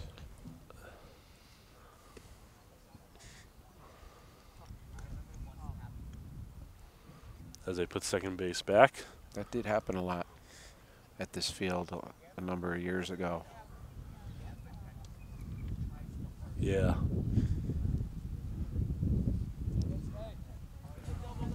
I was primarily an outfield during my baseball years. I was primarily either left field or right field. And then once I transitioned over to slow pitch softball, I was first base. Well, you're a tall guy. You're a big target. I am, yeah. How tall are you? 6'4". 6'4". That's a big target. It is. I'd put you on first base. Yeah. Well, like I played a little first base in fall ball. I remember that. Yep. Of course, playing the outfield fall ball here, you'd get wet because this is a wet field. It is. The outfield. It is, yeah. Gets wet really easily when it rains.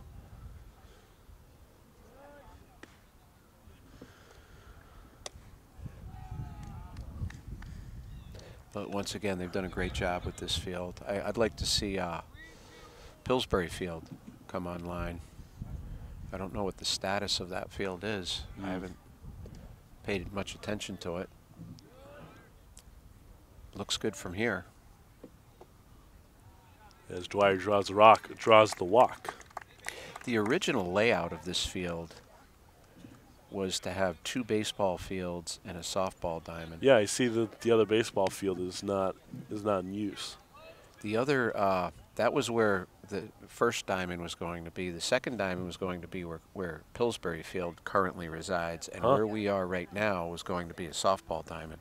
Wow. That was the design by the architects in the 90s before I arrived, and we had to reconfigure it. Huh. They eventually figured you can't fit 3 diamonds here. You can do 2, but that's why we have the extra backstop. Yeah.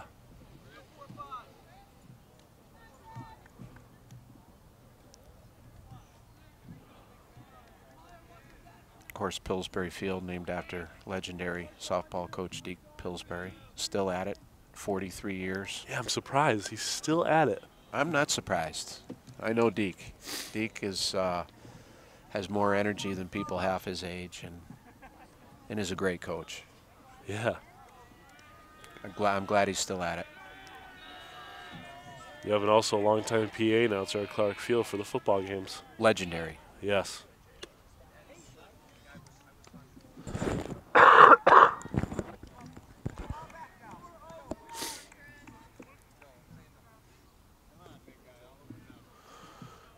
So McMahon up to the plate, runs on first and second, two down, and keep going. They're sending him. He hesitated. And look at that. So a strikeout, but not an out here. Coach K was sending him to score on the wild pitch. But it didn't work out that way. So now we've got bases loaded with Russell at the plate.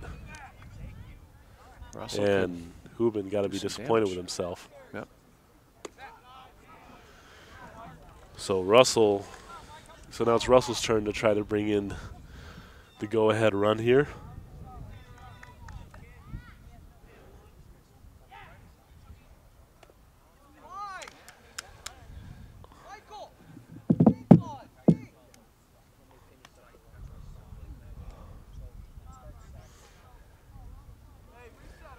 Terriers making a few mistakes, but they're young athletes.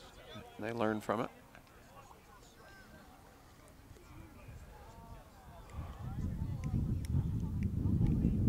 It's a pitch and a swing and a miss. Again, Agawam outfield playing shallow. Love to see Russell gap one here. Good eye. Good eye there. Takes a ball down low in the dirt. Bases loaded. 2 outs. Tie ball game. Here's the pitch from Oliver. Swing and a miss.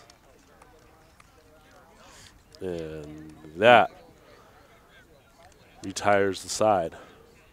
We go to the 7th. We go to the top half of the 7th. It's a 3-3 ball game, folks. You're watching Channel 15, your place for Terrier Sports. Back with you here on Channel 15, your place for Terrier Sports. Right now, We have a 3-3 ball game in the 7th. We got a dandy here, folks. Great ball game. As get things started, White grounds out, but Corley steps off the bag as the throw goes a little bit wide, and White's on. I think we need video replay on that. Let's go to New York. Let's go to New York. Caitlin, you're up. Send that tape to New York. We might have a replay here. They're asking for an appeal. They're asking for an appeal here. The question is, was he off the bag? That's why he's asking the help of the home plate ump, because he has a better angle. Let's see what happens here. They're talking it over. They might overturn this. This might be a long chat here. Oh, and he's safe. Right. Well, what I like about it is he consulted his partner. Yeah. Some umpires won't do that. Right. This tells me that they want to get the call right. And that's all you ask for. So White's on with a single. I should say an error. It's always tough to judge those things. That's a tough one. Yeah. So here's Steve Grasso at the plate, the leadoff hitter.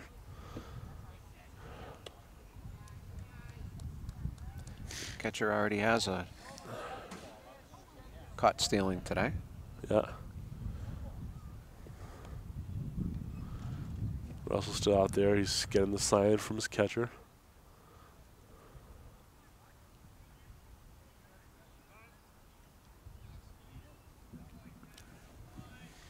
Batter asks for time here. We might go into extra innings here. This could be extras. We get extra baseball. Extra That's a bonus. Yeah. The fans get extra for the ticket that they bought. Right. Longest baseball game I've ever been to was a Red Sox-Yankees 19-inning game. That was that year they went 19 innings. Wow. It was at Yankee Stadium, and it was an April game too. And I think it was in 2015.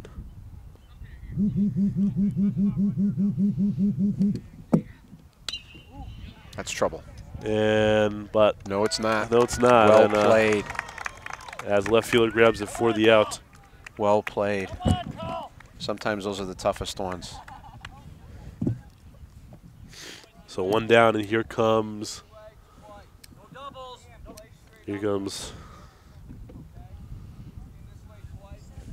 Colin Pelchat. Pelchat re-enters the game.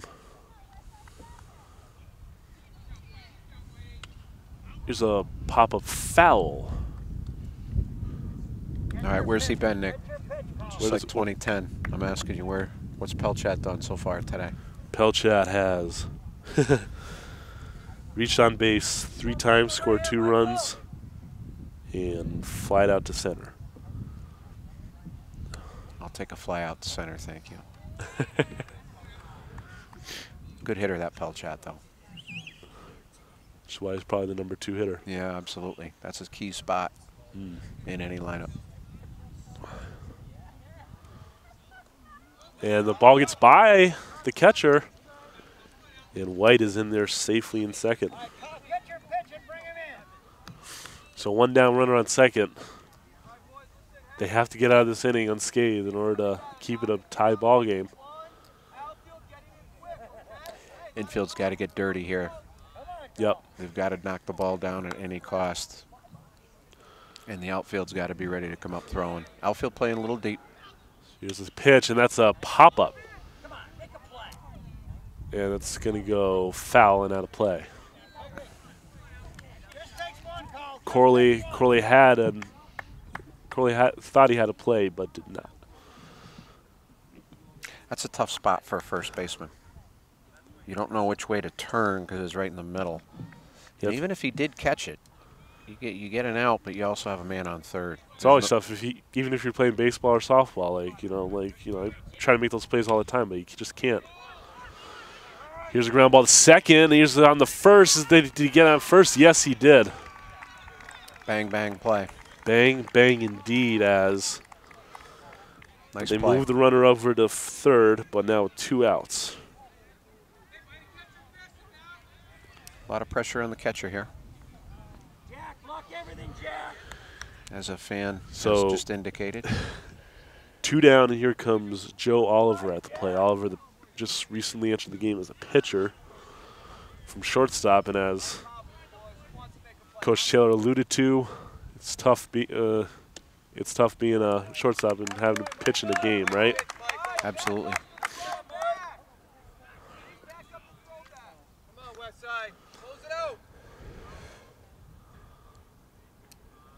Here's the pitch from Russell. Nice Ball block. in the dirt. Jack, nice job. So Dwyer trying to save this ball game here with that ball in the dirt. Big lead at third. Yes, sir. Gets the call strike there. Big lead, big windup. Got no action in the West Side bullpen. This is Russell's inning. Here's the pitch. Swinging a ground ball to third. Alves picks it up, fires the first, and Nice job. gets out of that inning unscathed. Look at that, ladies and gentlemen. So, heading into the home half of the 7th inning, ladies and gentlemen, we have a tie ball game at 3. You're watching Channel 15, your place for Terrier Sports. Back with you here on Channel 15, your place for Terrier Sports. Right now we're in the bottom half of the 7th inning, tie ball game at 3. Coach, we got the top of the order coming up here. I'm calling walk-off right now, Nick. This has walk-off written all over it. What a great effort by West Side pitcher Russell.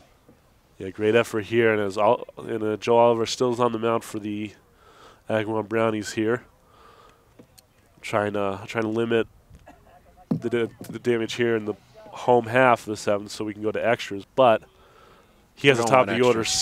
He has the top of the order standing right in its way with Adam Taylor coming up to bat. Adam Taylor was on base in the 5th inning, but previous to that, in the 1st, 2nd, and 4th innings, he was 0 for 3 up until that point. But this is a big spot for him. Anything can happen here in the tie ball game. Here's the pitch. It's a ball up high. 1 knows the count, so good start to the at-bat here for Taylor. Here's the 1-0 pitch from Oliver. In there for a called strike.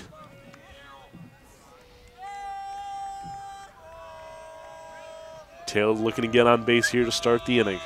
Here's the pitch from Oliver. Ball low, 2-1 is the count on Taylor.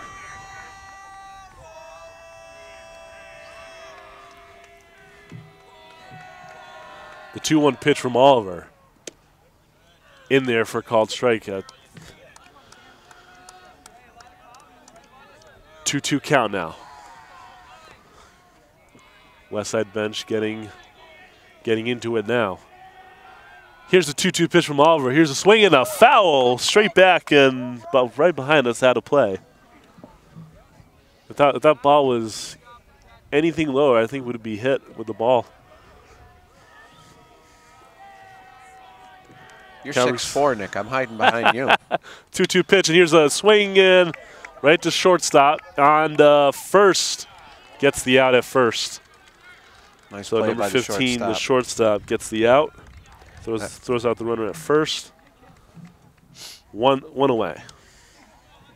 That was a worm burner. There were no hops on that. It just slid all the way to the shortstop's glove. I think everybody on West Side was hoping for a tough hop there. At Mittenegg Park, you might have gotten one. Yes, I'm very fond of that. Yeah. Ian Alves at the plate. Alves takes a ball high for a ball. Alves has reached base all 4 plate appearances, actually. Here's a pitch, and it's flied out to and he drops it. Look at that. The left fielder just drops the ball. How many hands was he using, Nick? I think he was using only one. Yes, indeed. He wasn't using all his hands. So Owls gets on with 1 out in the bottom half of the 7th. Tie ball game, 3-3. Here's Culver at the plate, and the catcher wants to talk to his pitcher.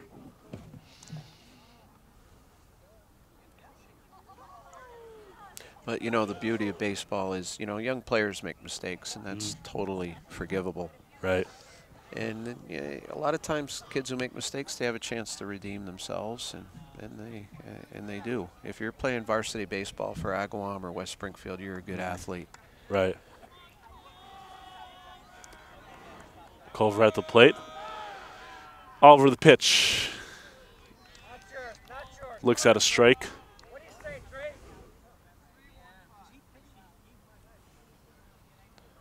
Verbal sign coming from Coach K.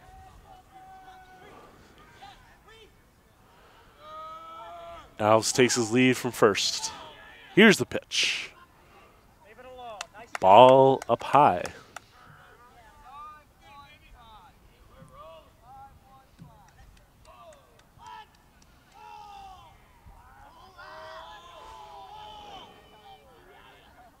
Here's a pop-up.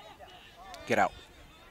It's caught by Sullivan, the first baseman, for out number 2.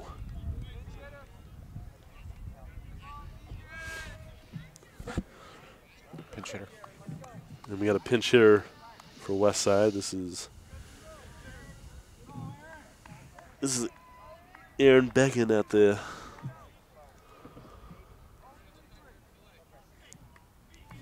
plate, pinch hitting for Mike Kane.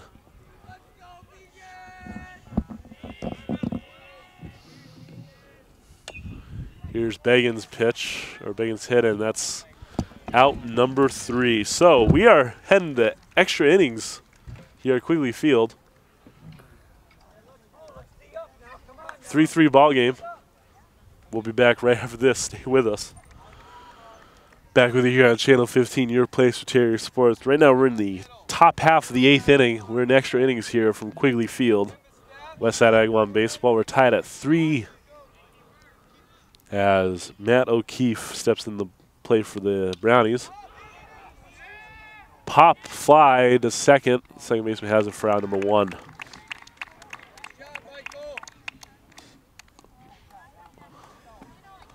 So Russell still back out there for the Terrier squad.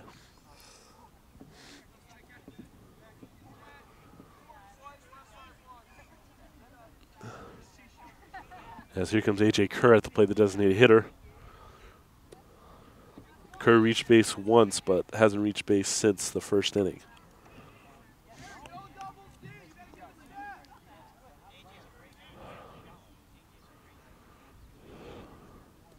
Here's Russell.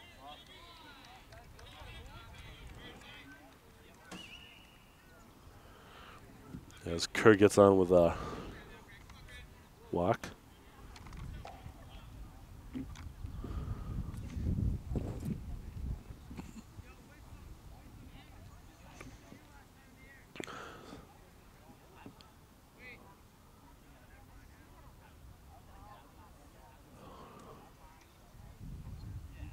Gotta make an attempt. Ask for help.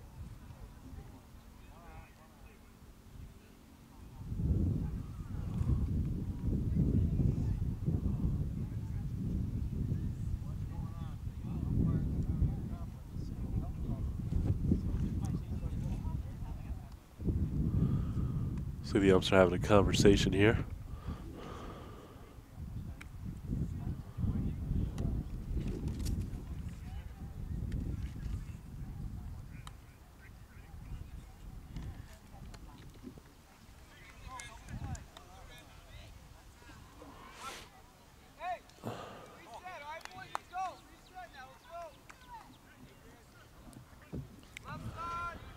So Russell has a man on first, 1 out.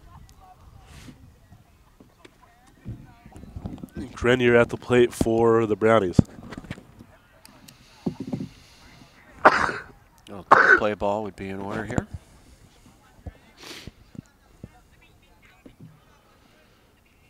Grenier had a tough day at the plate. He's 0 for 3.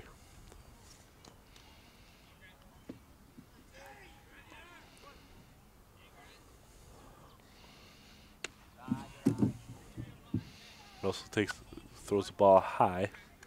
He hasn't missed high too many times today. He's kept the ball nice and low. A lot of ground balls. Nobody warming in the left side pen here.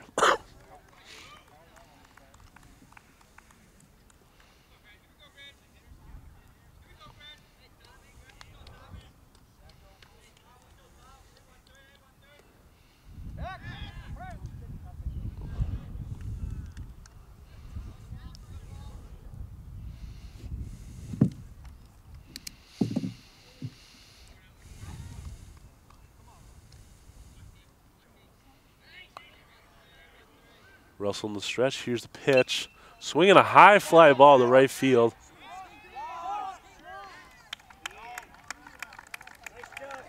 And Nice Harry Hubin makes the out. How many hands did he use, Nick? He used 2 hands. Yes, he did. He made the play.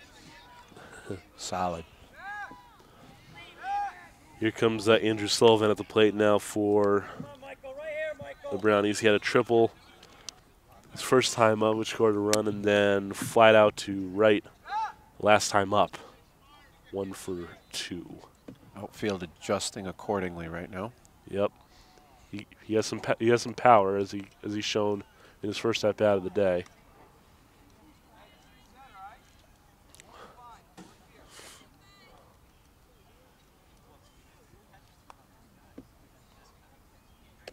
Going. Oh, look at that save Nice play. by McMahon. Save even more extra bases. So.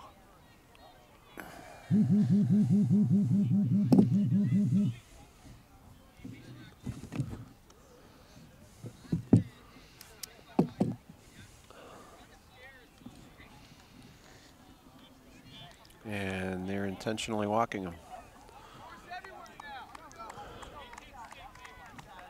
Creates a force at any base. Takes their power hitter. I think out of that's the a smart batter's move box. right there because I agree.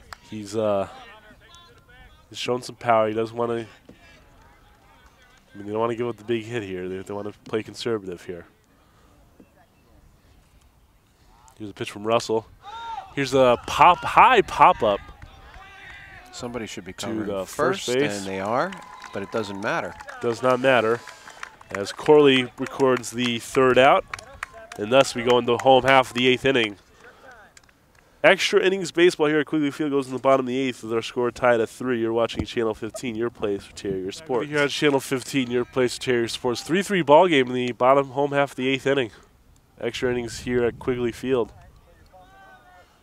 This is the 5, 6, 7 hitters due up, Corley, Hubin, and Dwyer. Here's Corley's down the 3rd base line. That's a fair ball. And Corley's on with a leadoff single. Nice job from the Agawam left fielder, Carmel, jumping on the ball, getting it in quickly. That was not hit hard. You got to get that ball in. So now we've got leadoff man on. Here comes Hubin at the plate. Try to keep this inning going here. Hubin got on base a couple times here in this game, so decent day for Hubin. Hubin swings at the first pitch for strike 1. Ball's in the dirt.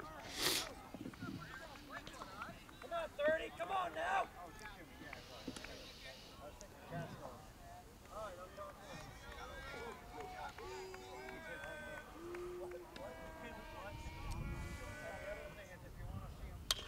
Hubin's pitch is ground ball to second. On to first. And Hubin safe at first on the fielder's choice.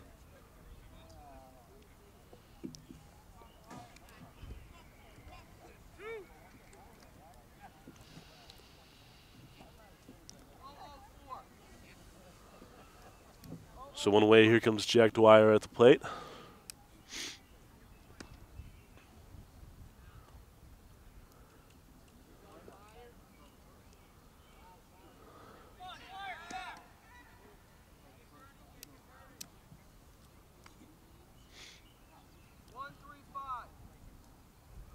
Dwyer looking to make some noise here.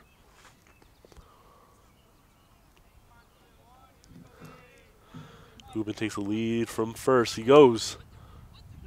Up. There's no one at second, so Hubin up safely. Agawam's playing for a bunt. They were rotating to the right, which led to a gap at second base.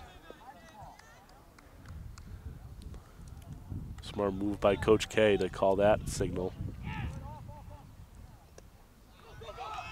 Look at that. And now we're on third. Now we're on third with one out. Nice job, Harry. Nice job. Heads up base running by Harry Hubin. Indeed. So runner on third with one out. Agawam bringing the infield in. They are, as they should.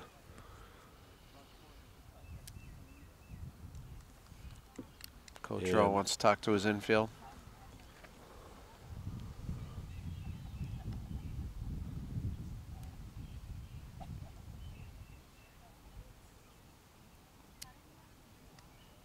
Quick conversation on the mound.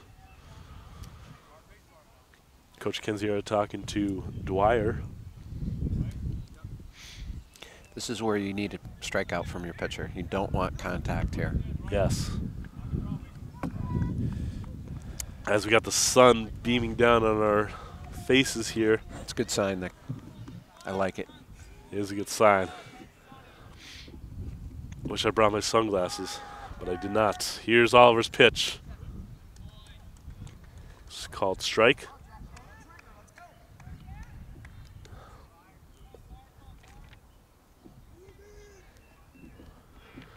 Oliver's in the set. Here's the pitch. Pulls back the bunt. Called the ball.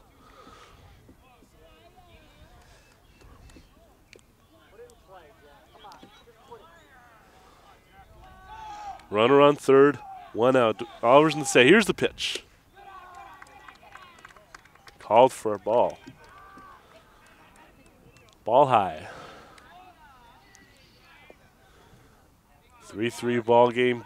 Bottom of the eighth inning. Here's the pitch from Oliver. Ball four. Ball four, and Dwyer goes on base for a walk.